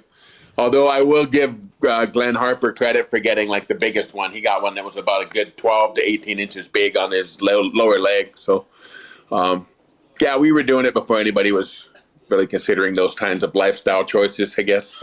Well, is it not Glenn who's a massive Alice Cooper fan? Oh, yeah, and he actually hangs out with Alice Cooper. They go golfing down in Arizona, I think, every year. So really? I didn't know that. It's not just they're actually pretty good friends. They've met several times, and he's a massive Alice Cooper fan. If you want to know anything about Alice Cooper, just call him up and ask him, and he can tell you. Probably knows everything about that guy. Probably knows too much. All right. Well, I'm glad you got the Grey Cup tattoo. That's why Jay would do it if he would have won a championship. That's definitely Is it like fitting. Is it bone or was it the double E? No, I just got the double E below the cup, the actual Grey Cup. So the guy did a really good job. The guy's actually still tattooing here in town. His name's Danny. I can't remember his last name. It was at Raptor Tattoo. That was back when the first Jurassic Park movie came out. Oh, so yes. Raptor Tattoo. Yeah, Everything so was Raptor this, Raptor that. Well, apparently, according to our social media hire here, young Ben Thompson, Reid and I are dinosaurs. They put out a video on our Instagram today, and apparently it's all the rage. If you were born in the 1900s, yes, you are a dinosaur to everyone out there. I'm a card-carrying dinosaur. I'm proud of it. Yeah, well, I think we both are. All right. Sorry. No, I want to get into this, Jed. You know it. You're outspoken about it. You're a noted Denver Broncos fan. Yeah. What was the moments like for you coming out of that game, winning in overtime, the Broncos did, and the elation of going to the AFC Championship game to be then mixed with the opposite reaction, I would assume, of the bad Bo Nix injury news? Yeah, I thought it was a meme. I thought somebody was trying to play a cruel joke. Oh, no, there's no way. And then, the reports started to come out that, Bo Nix is ankle was broken, and then it went from the highest of highs to the lowest of lows. Like you have to understand, I've been cheering for the Denver Broncos since 1981 when I lived in Colorado Springs, and we used to go to all the games. I saw John Elway play his first game ever live. I used to work the training camps in Greeley, Colorado, where I went to University of Northern Colorado. The Broncos had their training camps there. So I'm a diehard Bronco fan. I come by it honestly. And the last 10 years have been some of the darkest times of my life. We've gone through, I think, at least 25 different starting quarterbacks. And I'm not even exaggerating when I say that. So to have that happen, it's kind of, I think it's part of being a Bronco fan. You get the highs, but then you also get the lows. So I will remind everybody, your listeners keeping score at home, the 1990 Super Bowl, Jeff Hostetler came in for the Giants and in relief of Phil Simms when Phil Simms went down at the end of the season. And they won 2 playoff games with him at the helm as the starting quarterback and beat the Buffalo Bills 20-19 in the Super Bowl. But they also had a really good running game and Bill Belichick as their defensive coordinator. So That's right. Hopefully the Broncos can replicate that magic. Well, it does. When we were talking about that, I can't remember if we were off air still. I mentioned that. Foles. Well, no, we said Foles and Wentz on air. You said Hostetler. Did I say Hostetler? Yeah, you did. Yeah. So I mean, and even to a lesser extent, Brady for Bledsoe, though I think that was the second game of the year. So I mean, there are very good quarterbacks backing up in the National Football League, but he doesn't really have much of a run up to this. Maybe would be the concern. No, I mean, he's a 1-3 as a career starter. Although he had a pretty good game against the 49ers there in 2022, I think. But I mean, he's a bit of an unknown quantity, and that's the thing about game planning. You don't really know kind of what you're going to get, so you kind of have to go back into the archives and kind of figure out what this guy does well. I mean, does he throw? Does he run? Does he, what does he like to prefer? They have an outstanding offensive game plan in Denver. Very complicated system that they run, and I hear that Stidham's always been involved in the game planning, and he's a pretty competent guy. I'm not under any illusions that he's going to set the world on fire. I think that they're up against it. They're going to be in trouble against the Patriots. The Patriots are on fire right now. Both teams run a 3-4. I kind of thought going into this last game, the Bills were going to run the ball on Denver, and Denver was going to have a lot of trouble, and that was true. And I think that it's going to be the same for both teams this weekend. Both teams run a 3-4, which means you have 3 down linemen and 4 linebackers behind it. But it's tougher when you only have 3 bigger bodies inside, and Denver's not that big up front. So you really saw that against Buffalo. Buffalo really played some smash mouth football, particularly earlier in the game, and Denver had a really hard time kind of maintaining possession. One of the best ways to keep your other team's offensive star neutralized is to keep them off the field, and that's what the Buffalo did early in the game. But Denver overcame it. It was a tough game. I really thought Buffalo controlled that game for the most part, and I was really nervous. So I was actually kind of surprised to see Buffalo lose that game, and it was even more surprised when McDermott got let go as the head coach today. I'm not really sure what that's all about, but it just goes to show, man, this is a fickle beast, this professional football. Nobody's job is safe. Jed Roberts joining us on the Oil Country Towing Video Hotline. All right, we want to talk some Oilers with you as well. That was a fun night yesterday. They beat St. Louis after crushing Vancouver, and Ryan Nugent-Hopkins gets to 1,000 games. No one's ever played the first 1,000 games of their career as an Edmonton Oiler. That's incredible, and I've been hard on Ryan Nugent-Hopkins in the past, and for not being a great 5x5 player, but he's a special teams witch. I think you said that once. I love that quote, and it just is so appropriate. He does things that nobody else can do, and he plays all up and down that lineup and on special teams. And the thing that just really caught my eye, Reid, is they've won the last 2 games pretty in an authoritative fashion, and I think a lot of that is due to the stuff that they're doing. They had the father's trip.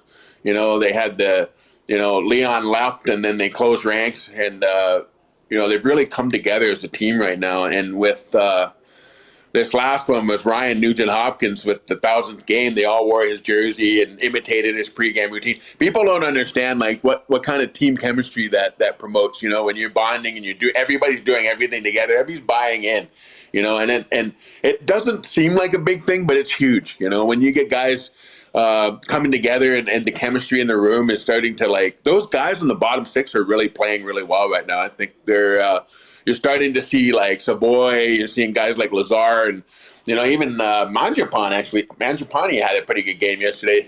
You know, Isaac Howard, the kid, is playing really well. And, you know, everybody knows what the top six can do. But when the bottom six starts to play, I think you start to see that the goalies, man, they've been outstanding. You know, who saw Ingram coming like that? That's pretty amazing. You know, they made the big move for Jarry, but I think Ingram's been low-key, probably one of their best players. So... Well, we did a full segment on Lazar in the last hour of the show because, you know, he simplifies it and doesn't try to do anything too fancy. Will you be watching the? I know you're a busy guy, but so are you able to watch Miami and Indiana tonight? They've been following the playoff. Yeah, absolutely. Yeah, that's an intriguing matchup between Indiana and Miami. You know, Miami's playing with that high octane attack, and Indiana's got that. They're just dominant, man. Like I haven't seen a college team like Indiana in a long time, the way they're playing. So it'd be kind of cool if they can finish it off. It's one thing to get there; it's another thing entirely to finish it. But I'm speechless at what Indiana's been able to do. Like nobody could have said. If you would have told me at the beginning of the year Indiana will run the table, I would have called you crazy. There's no way. You know, I was expecting to see the SEC run the table again. But that NIL, that transfer portal, all that stuff has completely broken the game wide open. Yeah. And it's changed the way people build rosters. You know, it's antiquated right now, the notion of taking a kid from high school and investing in him for 5 years. You don't see that anymore. You're going to be shopping every year at certain times of the year. And until they get that sorted out, you're probably going to see teams make runs like this because it's about the teams that have the best ability to craft a roster, nurture talent, and you're going to see some pretty unlikely runs, I think, in the next couple of years until they figure out the whole salary cap thing around college football. Well, it's exciting as a viewer, you know. Well, it's interesting with Indiana. I mean, nobody's ever associated with them with football. Even last year when they were good, I don't think there was that like, oh, they got. I think it was a lot of it was like that's probably a one. But I was reading about this Cignetti coach. Everywhere he's gone, like even lower levels of football or lower divisions of college football, he's won. And I think he even said that in a news conference once. They're like, "Why are you the right guy?" Google me. Yeah, he was like, "Google me, I win." Right? Yeah. It's like, well, he's backing it. Like it's not cocky if you can back it up, right? No, it ain't bragging if you can do it. You know. So I mean, hats off to the guy, right? You're the guy, Cignetti. All right, Jed, you're the guy for us on the Oil Country Towing Video Hotline. Love having you. We got, of course, the conference championship games, Super Bowl still to talk about with you. Oilers getting ready for the play. Oh, we'll probably even talk Olympic hockey with you in about a month. That'd be awesome. That'd be awesome. That'll be fun. All right, buddy. Enjoy the game. Thank you so much. Take care, buddy. Jed Roberts checking in, Double E alum, regular guest on this show. We love Jed because he has such a... Let's talk about simplifying. Like he can take sort of complex things or things that might not be like even how he explained, like, look, might seem silly. Well, they all copied Nugent-Hopkins warm up and wore the shirts and the jerseys. But he's like, when you're in that environment, you don't realize the impact that can have, right? Or what that shows about that team. Well, and you see it often with our guests that are former pro athletes that have been there, done that at the highest level. They have a vision and they see things differently that the average fan, viewer wouldn't always necessarily pick up on. Right. So his insight is one of a kind. And to be able to talk NFL, NCAA, and Oilers competently and whatever other sport you throw at him, I mean, he's a jack of all trades. Yeah. And he's actually, we should have congratulated him. He's coach at the Double E Selects. Oh, right. Yeah. Sorry about that. And their high school, like their older age team, won the tournament out in Moose Jaw. Yeah. So I think in a matter of days, maybe weeks, he's off to Monterrey, Mexico. Right.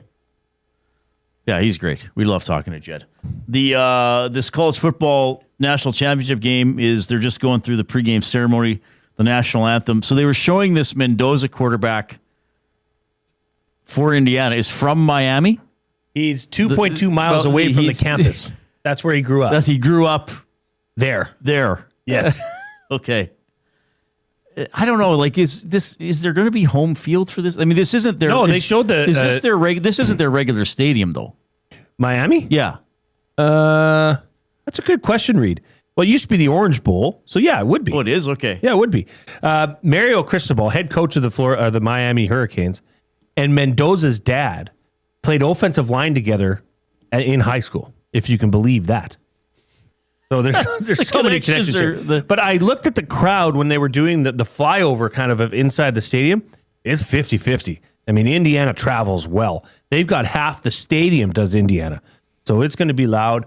I did see that 3/4 of the panel have selected the Miami Hurricanes to win. I was surprised to see that. I was kind of Hard Rock Stadium. Yeah, it is. Yeah, I was kind of hoping Miami, the first team to play in its home stadium for a national title. Right. I should have been up to date on that. I feel foolish. I kind of wish McAfee would have went all in and just said University of Miami as well, but he didn't. He's the only one that took Indiana, and they're 7.5 point favorites. Yep. Yeah. All right. We're doing the anthem. This game's kicking off soon. Hey, that guy was on American Idol last year. I don't know who that is. I forget his name. Okay. As a family, we always watch American Idol. That guy was not on American Idol last year. He might think he's an American Idol. Yeah. You can text us 780-218-9999. The afternoon inbox presented by River Cree Resort and Casino. Jersey Shore DJ Pauly D is performing at the venue at River Cree on March 7th. George Thorogood and Destroyers are back at the venue on March 19th for the Baddest Show on Earth tour. Tickets at rivercreeresort.com. Words of the day coming up. Here's the Coop.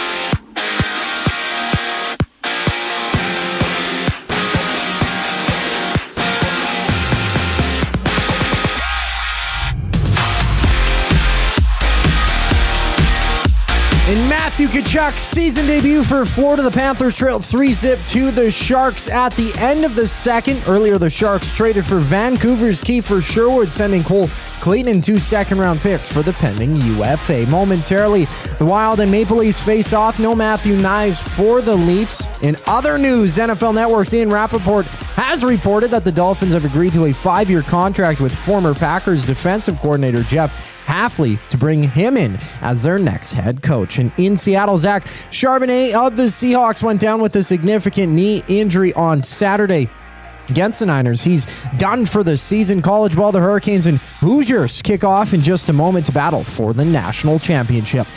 On the court in the NBA, the 76ers have a 37-32 lead over the Pacers, 9 to go in the second quarter. The final segment of the Reid Wilkins Show brings us back following the break. I'm Zachary Kubish, keeping you up to date. Firehouse Subs. Our subs are freshly toasted, stacked high, and crafted to satisfy. Each sub is piled high with premium meats, melty cheese, and toasted to perfection. Firehouse Subs brings bold flavor to every bite, all served on a freshly toasted roll. But we're not just feeding Edmonton, we're fueling it. Dig into the brisket hat trick, piled with slow-smoked brisket and melty cheese. Or go to the Firehouse Subs fan favorite, the Hook and Ladder. Made to order with smoked turkey, honey ham, and Monterey Jack cheese on a perfectly toasted roll. With 15 Firehouse Sub locations across Edmonton and the greater area, it's easy to grab a hot and hearty sub close to home. Firehouse Subs. Hot, hearty, made to satisfy. Hi there. If you're like me, you like to picture yourself in luxury, even though there's absolutely no way you can afford it. And if you can, well, even better. Thankfully, I picture myself in something that is luxury, but still absolutely affordable, like the all-new Mazda CX-90 from Park Mazda. With the new luxury features like facial recognition settings and quilted detail Napa leather seating, I can pretend to be comfortable with all of my proper settings activated without even touching a button, thanks to Mitch Lewicki and the great staff at Park Mazda. I like to picture Mitch Lewicki as a ninja fighting off evil samurai. Park Mazda, your dealer for life in Sherwood Park off Y Road, parkmazda.ca. Your brand deserves more than just a whisper, it deserves a buzz. At the Hive Product Marketing, they specialize in promotional products that bring the buzz. From eye-catching giveaways to unforgettable keepsakes, they got the perfect products to make your brand stand out and get noticed. Visit the Hive Product Marketing and let them create the buzz your business deserves. The Hive Product Marketing, the official merch partner of Edmonton Sports Talk. Visit them online at thehiveproductmarketing.com. Looking for a winning strategy for your retirement? Contact me, Joaquin Gage at K4 Financial, where expertise meets dedication. I will always look for a careful approach to your retirement, ensuring your financial future is secure. From tailored strategies to clear, actionable advice, I'm here to guide you every step of the way. Don't leave your future to chance. Get in touch with me, Joaquin Gage, today at k4financial.ca or email joaquin.gage@k4financial.ca to start planning for a brighter future and a more secure retirement.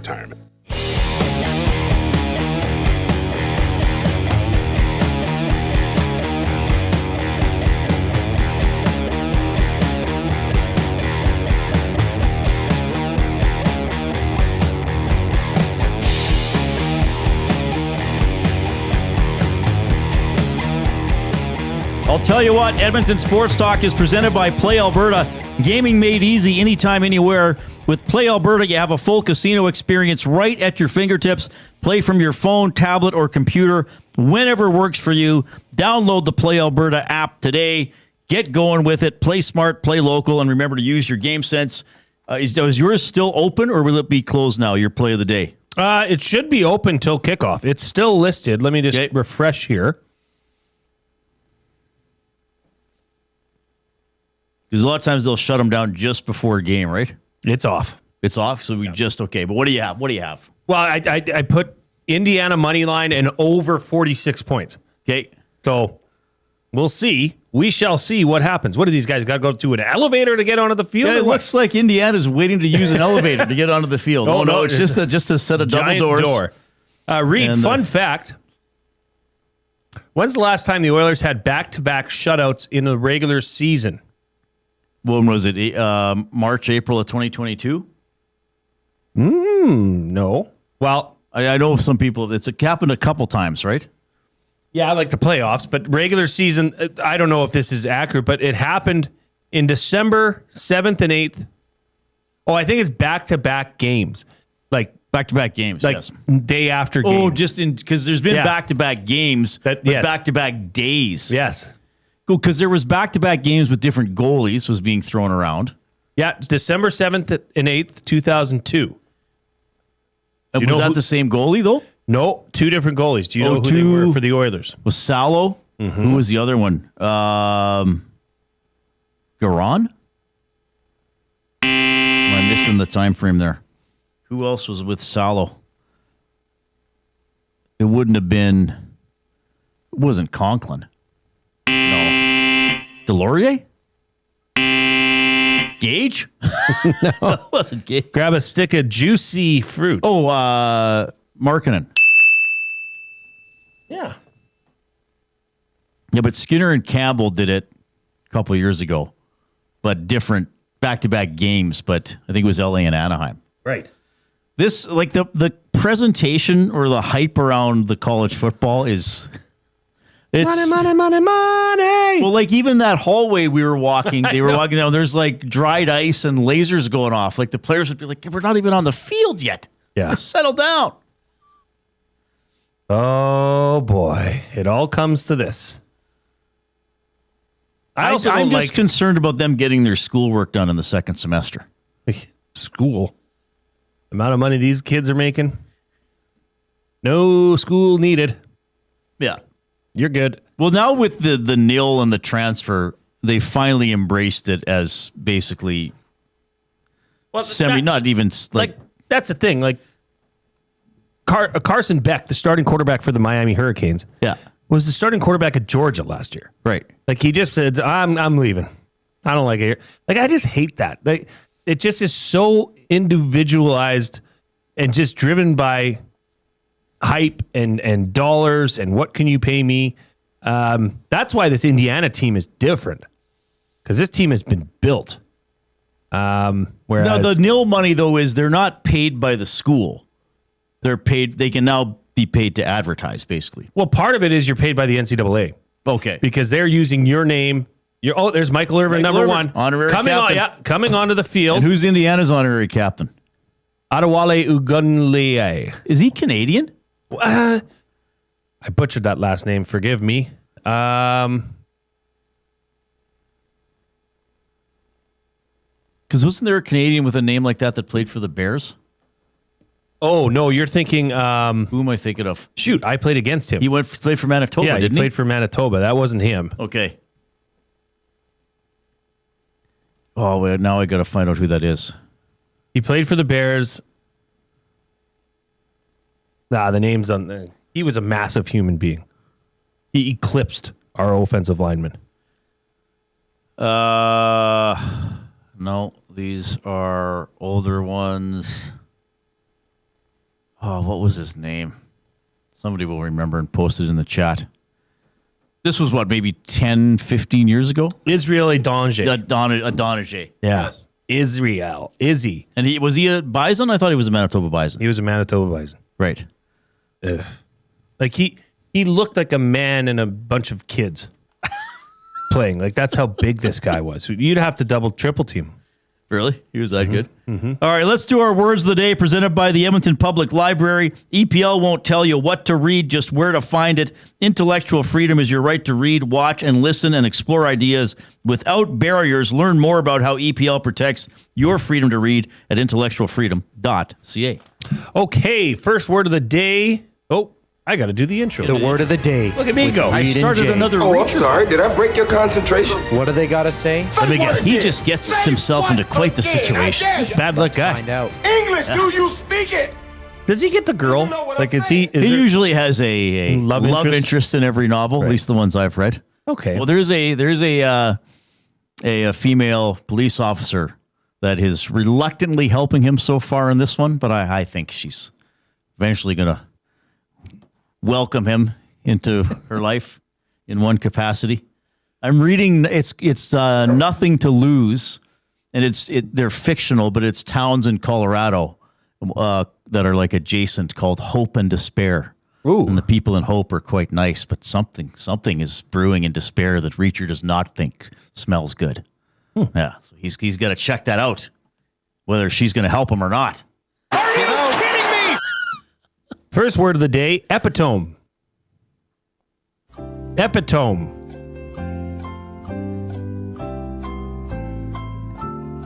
Okay, I'm pretty sure I know how to spell it. I'm not sure I remember the definition.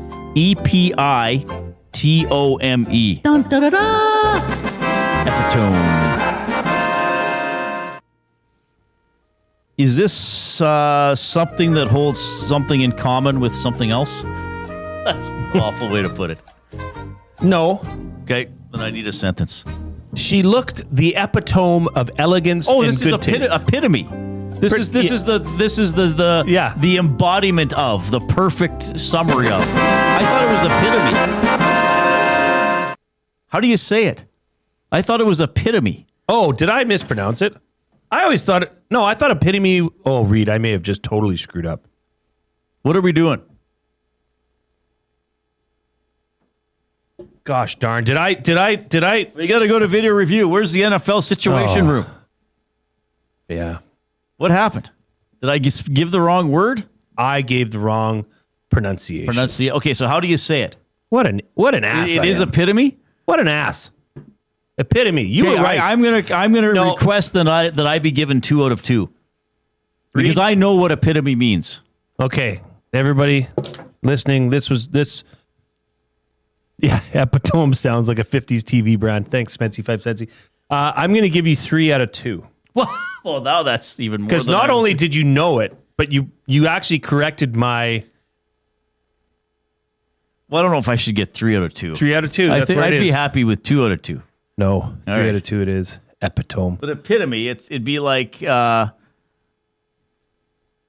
this national championship game is the epitome of hype.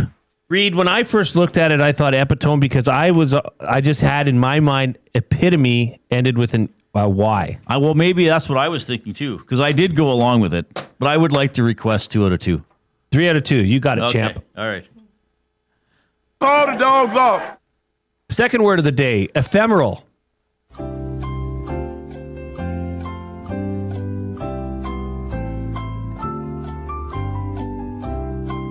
E-P-H-E-M-E-R-A-L. Ephemeral. Oh,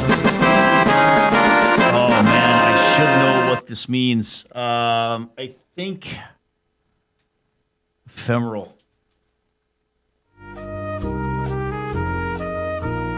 Oh, It's sort of like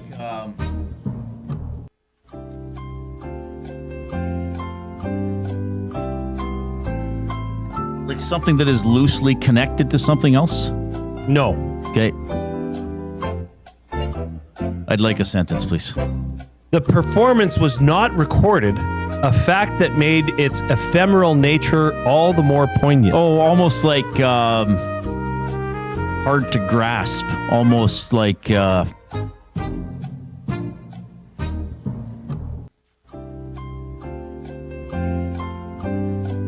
hard to grasp, hard to understand, or almost like magical. No? Okay, I don't know. Something described as ephemeral lasts only for a very short time. Oh, that's what it means. Okay. Like VR Montenegro put in temporary. But I think doesn't it more relate to, though, almost a feeling or a work of art? Well, given that the sentence used was that the performance was not recorded. Yeah. I'll look up a secondary. You wouldn't say I got an ephemeral job at Harvey's if you just worked there for the summer. Probably not. Let's see here.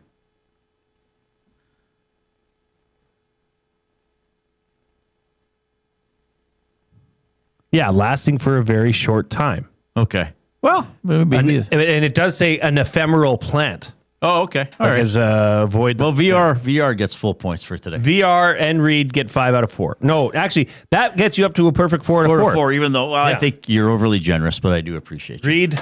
All right. Nobody can get the epitome of me.